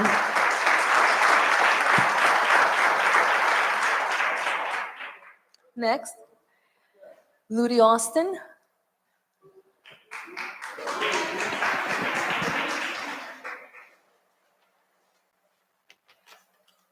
Good evening, and thank you for taking the time to hear me. As an alumni of Jefferson Elementary School here in Trenton, Junior 1 in Trenton, and also Trenton High, I'm writing to express my wholehearted support for the proposed renaming of Trenton Central High School Athletic Complex to Sharon Grady Athletic Complex.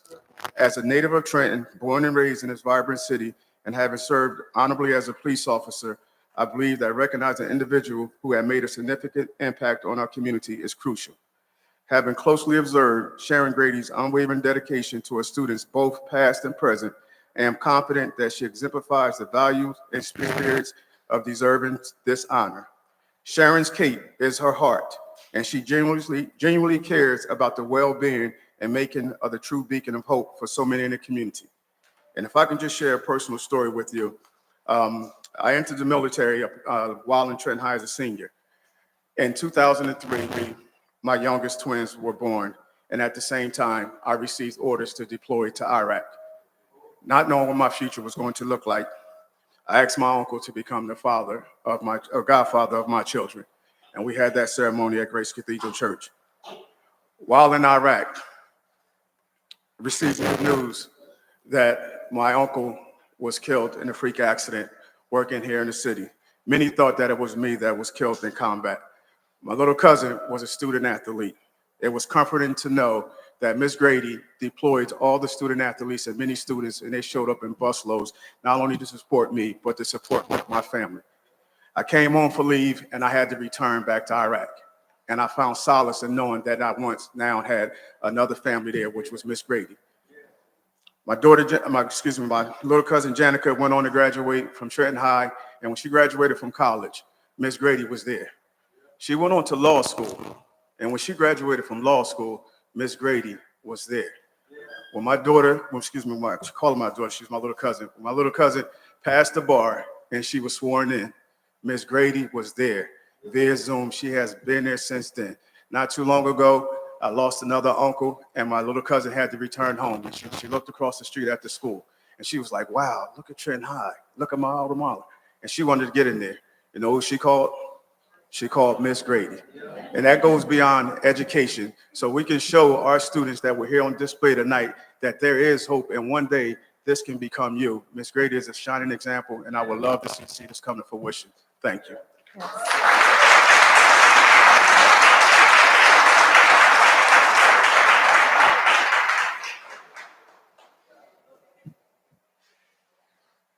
Next, we have, and please forgive me if I mispronounce your last name, Tyrone Oasia. Tyrone Oasia.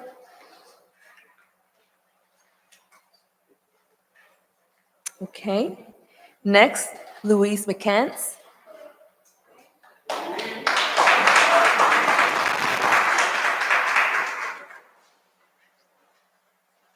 Good evening, everyone. Thank you for your time tonight to be able to speak. My name is Louise McCants. I'm the CEO of the Capital Area YMCA, a proud Trenton High graduate, and I am here to speak on behalf of renaming the athletic complex after Sharon Grady. I'm gonna just tell a bit of a different story because what you said, Stacy, was so great that she wanted to be remembered with honor and respect because that's what she deserves. Miss Grady is the epitome, epitome of a woman with class who pours into each person that comes into her atmosphere. And I call it an atmosphere because if you know Miss Grady, she carries that with her. And as a proud Trent High graduate, years later, I worked in the district, still work in the district, of course, with being at the YMCA, but I worked in the after-school business. And in 2007 and 8, the board gutted sports. It was nothing. We didn't have after-school sports in middle school. And Boys and Girls Club, myself, Reggie Coleman, came together and we made a league. We made a league for flag football, soccer, and basketball, just with after-school teams for the middle schools when it was the 4 middle schools. And fast forward, very next year, I brought after-school to Trenton High. We had 576 kids enrolled in Trenton High, and that was because, as humble as I could, because Miss Grady is just so awesome, I said, Miss Grady, would you be my site coordinator? Me, her former student, now hiring her. And she said, of course, if it's for these kids, I'm gonna do everything I could. And she took that program over. And then in that crumbling school, now, if any of us remember, Trenton High was a crumbling school, 2008, 9, and by 10, it was, you know, it was basically gonna be condemned. Ms. Grady was in that school every night with those kids because of course she was doing track, she was doing everything, and she did my after-school program. That forever, forever, Ms. Grady will forever, forever be in the hearts of not only myself, but you see all these people here, and there's so many thousands, thousands over those 52 years that she did the same thing for.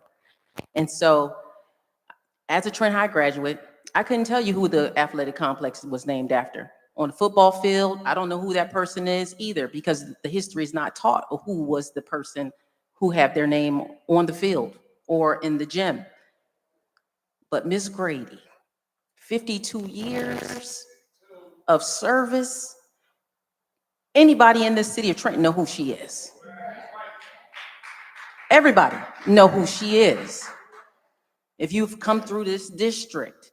And so it's only befitting that you really give it some consideration to name it after her, after all the accolades everyone else said about being the first African-American female athletic director in the state of New Jersey, and all the accolades that she had over time as a born and raised person that saw Miss Grady and that you can touch. She definitely has become somebody I mirror because my motto is I'm the CEO you can touch because I'm here in the community. And I just want to give you all hope because I went to junior 3 and they used to call us Jungle 3. It was on the front page of the newspaper. And some of you are nodding your heads because I remember, and you all remember too, they had us in a bus with animals and called us Jungle 3. Be encouraged because these students are great. These students are wise. Trenton makes and the world takes. Honor Miss Grady. Please honor Miss Grady. She deserves it. Thank you for your time.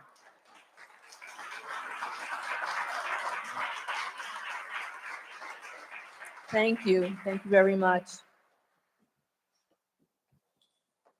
At this time, we have Sade Carmichael.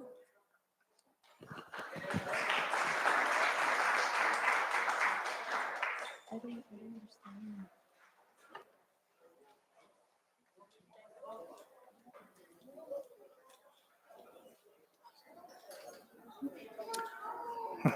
Good afternoon, esteemed members of the board. My name is Darrell Waits. I stand before you as the co-president of the F5 Alumni Band Association. Our nonprofit. I'm sorry. What was your name? Darrell Waits. Okay. And Sade Carmichael. Okay. I'm sorry. It's just that I will let it pass right now, Okay. but whoever signs up is the person that needs to speak. But for Okay. today, Speak it's on it. something special. It's not a common concern, so I'm going to, Okay, but just one person can speak. okay. Well, thank you, everyone, and forgive us for that No, no. mishap for today. Well, good afternoon, esteemed members of the board. My name is Sade Carmichael, and I stand before you as the secretary and board member of F5 Alumni Band Association and proud graduate of Trenton Central High School. Our nonprofit association supports Trenton Central High School Marching Band. Today, we all have come before you, alumni, students, parents, and other supporters, with a pressing concern regarding the treatment and support of our marching band members, staff, and volunteers within the high school.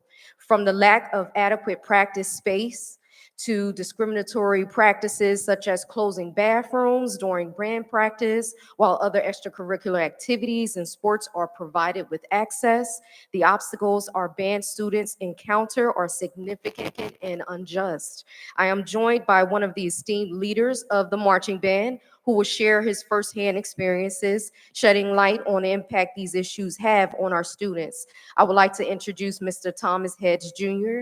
Lastly, the F5 Alumni Band Association is asking to become board certified, and we would like to be told the proper procedures to be such. And I also support renaming of the Trenton Central High School Athletic Complex after Mrs. Sharon Grady. Thomas?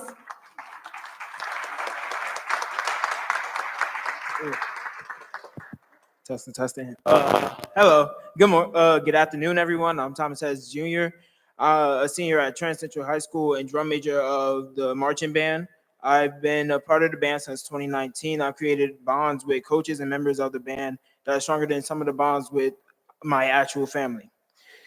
And with that being said, I think it's time for the board to hear my voice, because clearly the voices of my mentors and coaches have seemed to leave your ears as soon as their problems were presented. The band has been the soul of the community for years, whether that's with the pep rallies, parades, and even back to school extravaganza, what happens in the parking lot right outside these doors. But in return, the band is met with disrespect. Band members have had incidents where members had to wait outside the school in the freezing cold and were denied access to wait inside the building with the athletes who had just finished their own practice. There have also been incidents where the band was told to leave certain areas of the school property for no reason, which in return prevented the band from preparing for homecoming, one of the biggest events of the year for Trenton High. There have been there have even been cases where the students have to witness Trenton High security and other staff members blatantly disrespect the coaches, and some of the disrespect has also been directed towards the students. The security guards have even gotten so petty to the point that I was told I couldn't even bounce a tennis ball on a brick wall outside the building. Very petty. The band has faced more discrimination than I can even list within the time span of this meeting. So I just ask that the Trenton Board of Education, the school district whose policy is to put children first, will realize that they've been putting an entire community of children last because of their interest in wanting to be a part of one of the programs that bring true happiness in this depressed community.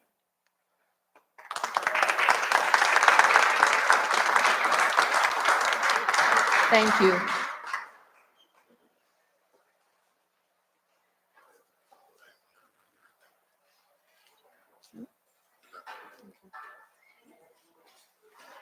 Okay, and lastly, we have Mrs. Yarisa Roldan. Where? Oh, no?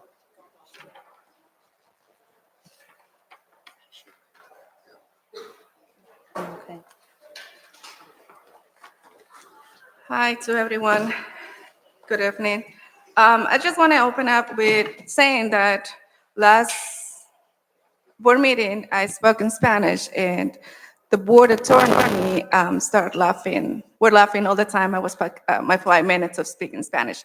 That's fine.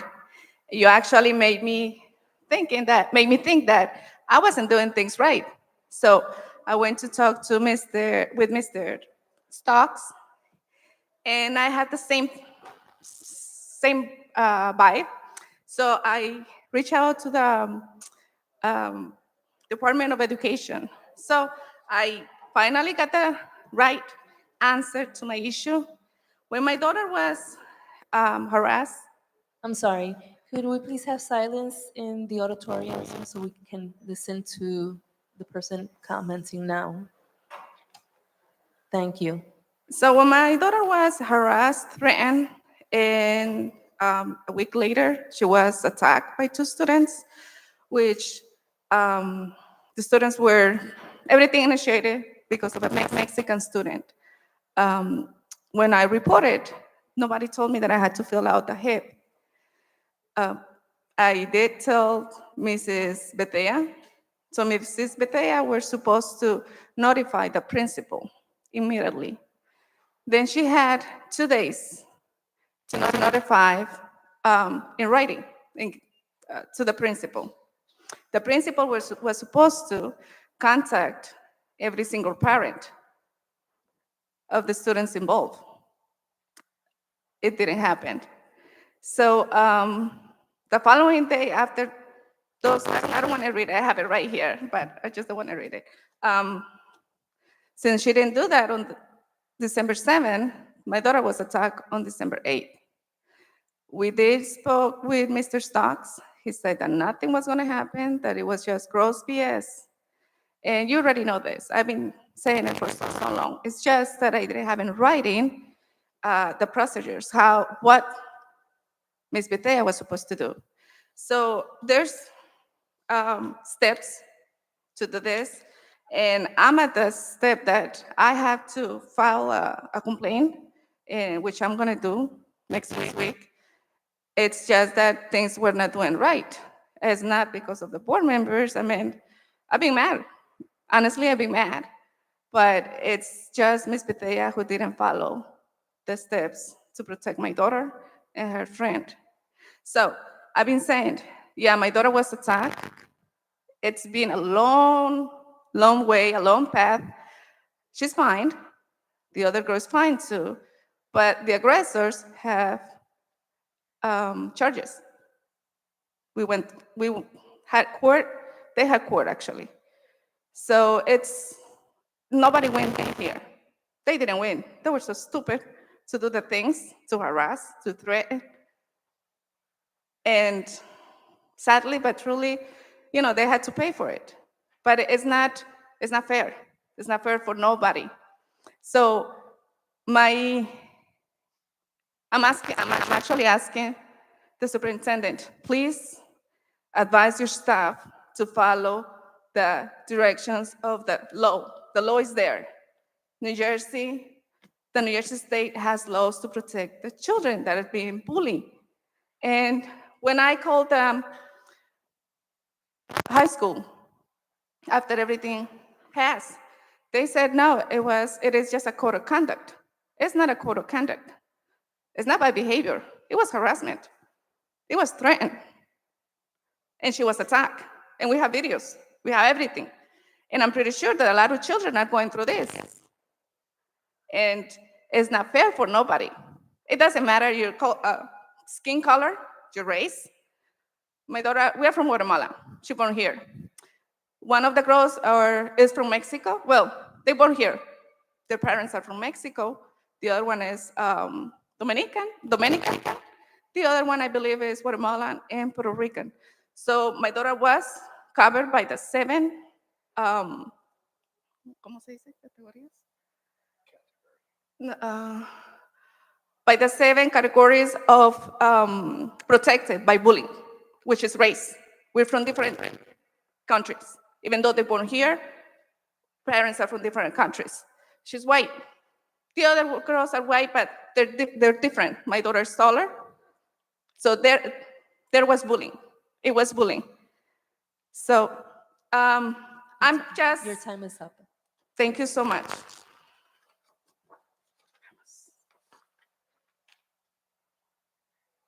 And last, Solita Duncan.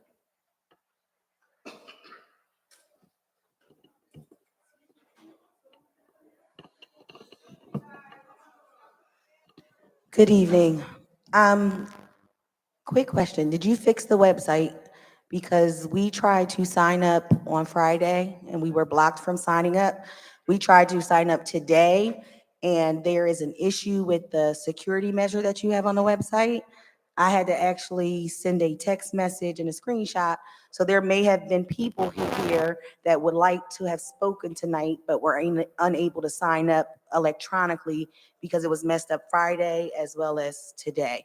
So if you can get the technology committee on that, that would be great. And I just stood up here to say to the board, because we have been going to these labor management collaborative workshops and doing great work. And as much as we have shown ourselves as an association to be collaborative, there are unfortunately some members on the central leadership team that do not display the same characteristics that you board members and Superintendent Earl state. So I will say this one last time before I start saying names on people. You cannot make decisions about people's livelihoods. And then when you get called and questioned about it, instead of going to try to find the real facts, you say that's what it is. It will be on the agenda on Monday. When you erroneously told somebody they would not have a job and sent that person in a state of panic, shock, crying hysterically, when I told you there was different information. And I will also say in the contract, there's a collaborative clause. That means we're supposed to go to policy meetings as the union. We're supposed to go to curriculum meetings as the union. We're supposed to go to staffing meetings as the union. If you took that part seriously, half of these things would not transpire. It is always, okay, Talithia, let me call such and such and I'll call you back. Too many backdoor conversations and not enough people coming to the table because as we know, people lie, sugarcoat the truth, and make it seem good for what they want. To this member of the central leadership team, this is the second time I've had to come to the podium to speak about him. It is unfortunate. I don't know what else can be done other than start blatantly playing conversations, saying names, and or, I don't want to say because people can change, and or while they're still here, because I have not seen it. My colleagues on the leadership team with me have not seen it, and people are still being harmed.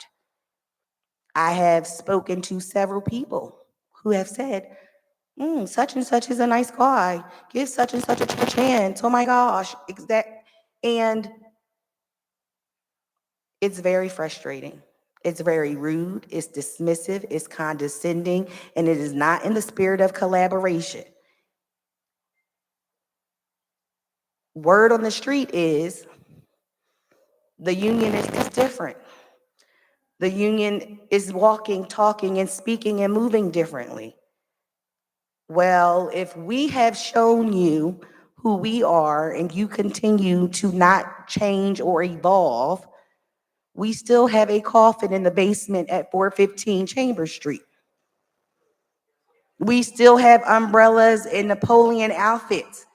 And I don't know how much more collaborative and or transparent I can be when members of the central leadership team act like they are here and the workers are here, when if it wasn't for the workers that are here, you wouldn't be able to be here because we are the bulk of the district.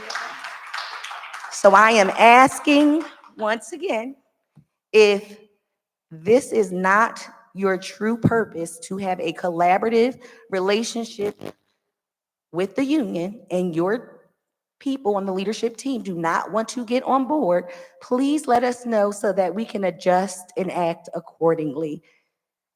And finally, because I'm not sure if you know this, but there was something that went out against the charter school. I'm sure both Hamilton and Trenton will be appealing it, but I think it's crazy that nobody knew about this charter school application and everybody's acting like it's a surprise, and everybody's not acting like 90% of the money doesn't go to the charter schools, and that's why we laid off people 3 times in the past. And so I just also want to say, I just also want to say is, while we are against the charter school, I don't want Trenton to be the scapegoat, because now that it's creeping into the suburbs, now everybody's outraged. Now everybody wants to get on board and try to use us to fight their fight. Where were the people when we had 5 schools in our district before this one came up in Hamilton? So I just want to be very clear. Yes, we are against it, but you're not going to use us to fight your battles to keep the little black kids of Trenton outside of the suburbs when you didn't care when they were infiltrating us in our budget. Peace. Have a great night.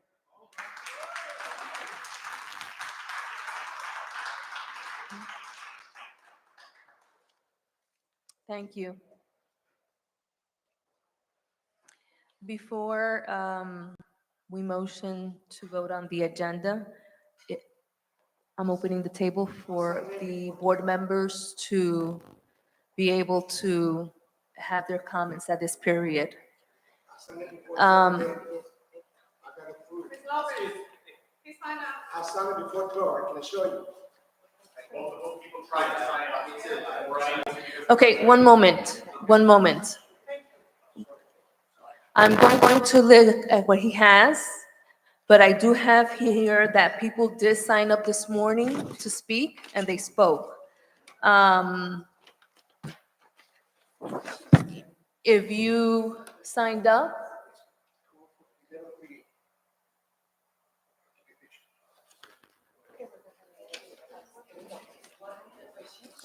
hold on, guys, please. Okay, please. Thank you. Just give me a second to read this.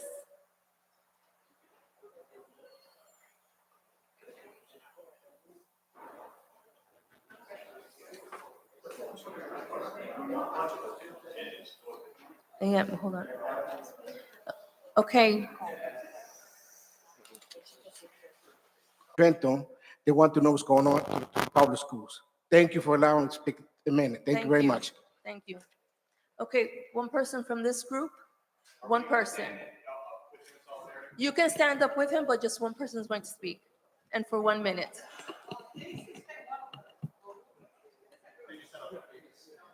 They can stand up for solidarity, but just one person is going to speak, please. Yes, thank you so much. As Mr. Rodriguez speaks, we, us as a community do not want this McCorster private school to move forward with the state basically bullying us, and to have our money and tax funder money go straight to that school without any of us, our approval or anything.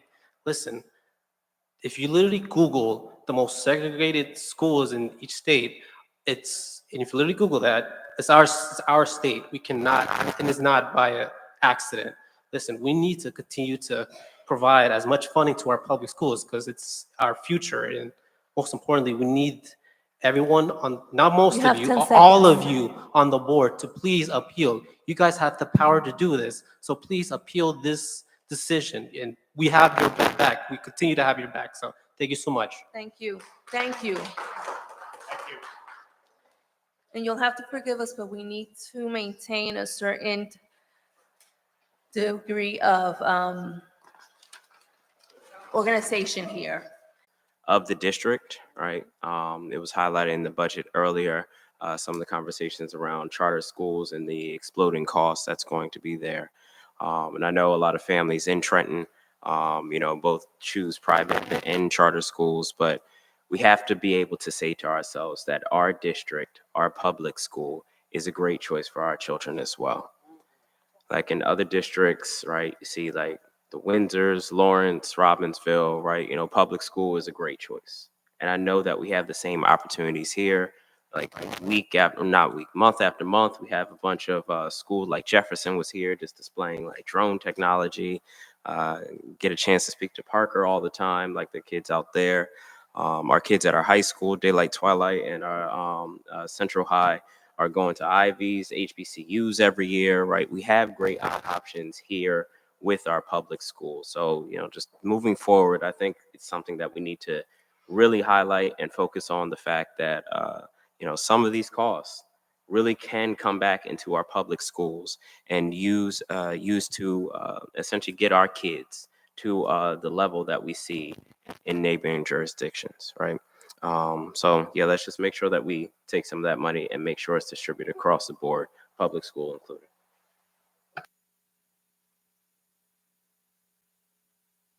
Um, Okay, if it's okay. So, yeah, I certainly just want to go back to thank and acknowledge the Jefferson staff and students. That just shows you the investment, and this is the return on the investment. That in terms of we're seeing it, the children, you saw their excitement in demonstrating their projects and so on and so forth. So it's just good for us to see that particular, and we know that there was a big investment in terms of the Apple products and the i products, Apple products, and to see it in practice was awesome. So certainly want to, certainly salute that and hope that we continue to support that particular partnership. On another note, this discussion about charter schools, I think that this is very interesting that, you can be a Catholic school 1 minute and then the next minute you're a charter school, right? And so I have some concerns about that, and certainly about that whole process, which seemed to have been a little secretive for some and on the face of others, right? And so certainly whatever it is that we can do to keep the funding inside the district. And again, we know that these are our students, but we provide opportunities for them, and probably a better opportunity than they would have going there as a charter school. All right, but again, I think that we have to take a stance and do whatever it is that we can as a board and as a district to keep the funds within the district, and also to expose those parents to the opportunities that our district can provide their particular children. So I just wanted to, to say that particular piece, because I think it's very, very important that we take a stand, right? And it's interesting too, and I'm finished. I'm not advocating one way or the other, but the funny thing is, Ms. Grady was my teacher, right? And so it's just interesting that I retired before her, and she was my teacher. And so certainly that goes back to say that Ms. Grady has been around for quite a bit. And certainly when she was my teacher, she was someone that we looked up to because she was not that far in age from us. We were 17 and she was about 22 or 23, right? And so she gave us a role model to look up to. She had this giant afro, and this was in the 70s, right, in the 70s. And it was just a new experience for us to experience that youth. And she came from a HBCU in the South, and she brought and I couldn't remember which school, Winston-Salem, thank you. But she brought a different exposure to us, who basically, we lived in Trenton, right? And so for the most part, I visited states in the South, having come from the South myself, but I never lived there, I lived here. But she brought a different spirit and a different persona to us. And so certainly, as I said, I felt and I've lived through the Grady experience, and I just needed to say that, period. Oh, I'm sorry. Can I add just one thing? So now I've been sitting here holding my tongue, right? When I got on the school board in 2016, it was Sharon Grady who welcomed me to the school board, and so her contribution to the students. When you hear these stories, right? I think it's commendable, to say the least. And so to be able to see her get her flowers while she lives is a big deal. I'm just going on the record with my feelings, because she was so open and warm and accepting to me as I came here. And we've come a long way since 2016. And her continued commitment to the children and the district in particular. 52 years is a long time. That's a long time. Addie told me she was her teacher. I was like, oh my God. But anyway. Could I just also just say one more thing? We should acknowledge our student representative, Harmony, who's here with us this evening. Thank you so much for being here, for getting a taste of what it's like to be a board member and sit up here and hear the concerns of the community. I hope that when you graduate, you take this experience with you and you continue to show leadership wherever it is that you decide to go. Okay, thank you. As a student from this district. I graduated in 1988 along with Stacy Heading. I remember him from high school.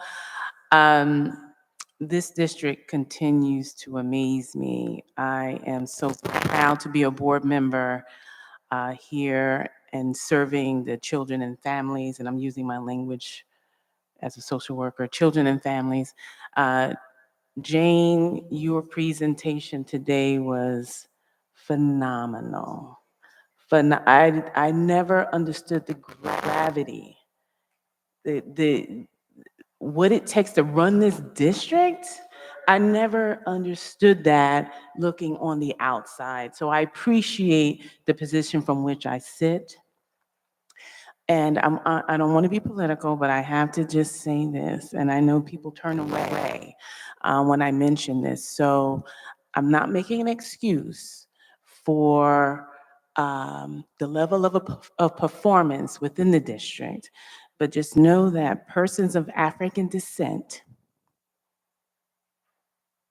we are struggling. We are struggling.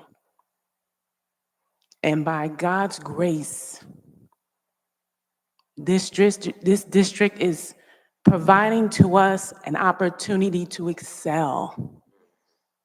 Had it not been for my teachers and my coaches, where would I be? I thank this district. Wholeheartedly, I thank this district. And I did not mean to get emotional, but I love it here. I love this city. I moved here by choice. I left. I went to school and I came back because I saw a need here. And when I was asked to sit on this board, despite all of the other volunteer opportunities that I'm engaged in, I said I'm going to do it. And it takes work to sit up here. It really does. It takes work. So I just want to thank the superintendent, his leadership team, the teachers in this district, the guidance counselors, the coaches, the staff, everyone that works to ensure that our children get what they need to excel in this world. And believe me, this is, we all know, this is a difficult world to live in as a person of African descent. It's difficult. So I just want to thank the district, and I feel privileged to be associated with this district. That's it.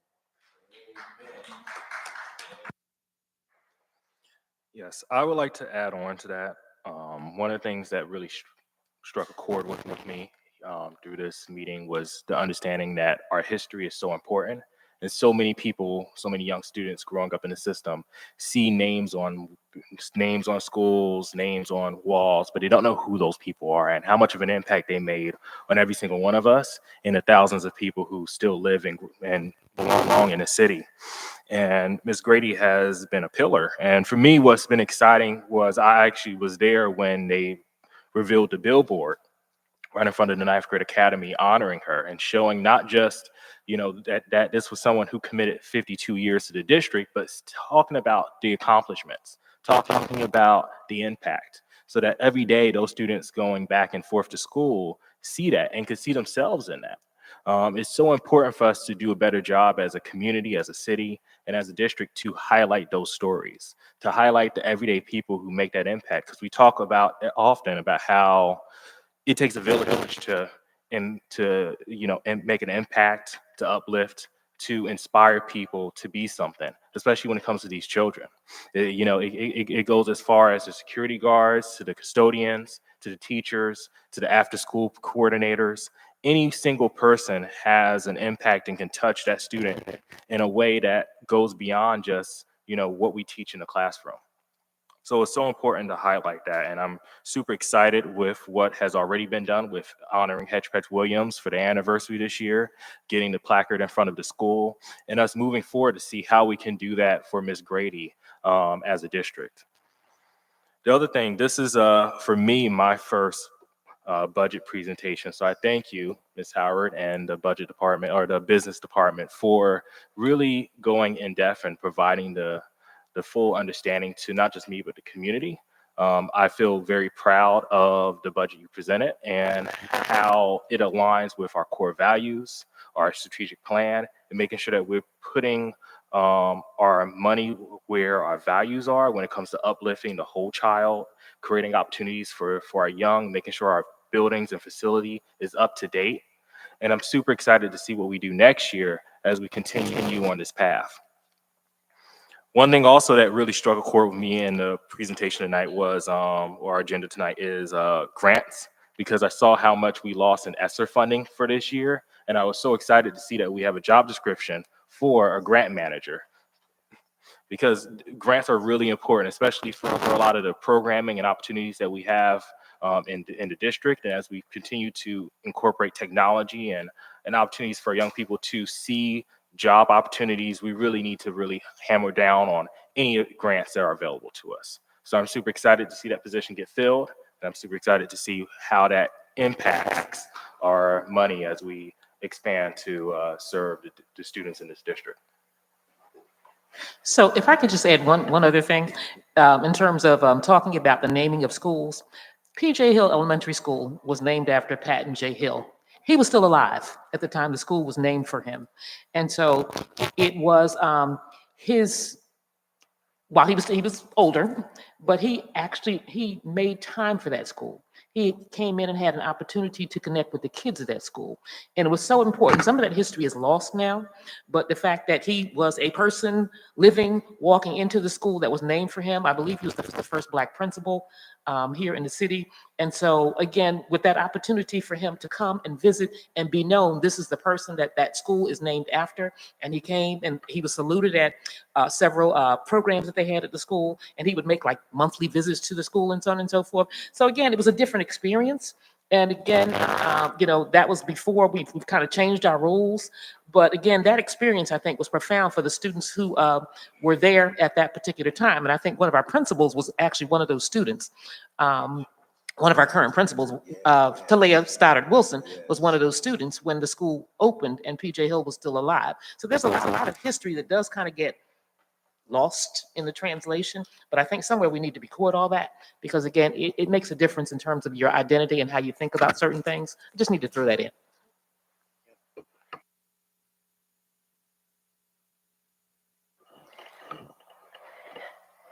If there are no other comments or questions on the consent agenda, may I please have a motion? So moved. Second. Roll call, Yolanda Lopez. Yes. Joe Trueheart, absent. Gene Bowie. Yes. Denise Johnson. Austin Edwards. Yes. Jeannie Weeklam. Yes. Yes. Sasa Matanya. Yes. Larry Trailer. Yes. There being no new business, may I have a motion to adjourn? So moved. Second. All in favor? Aye. Anyone against? Okay. You did good.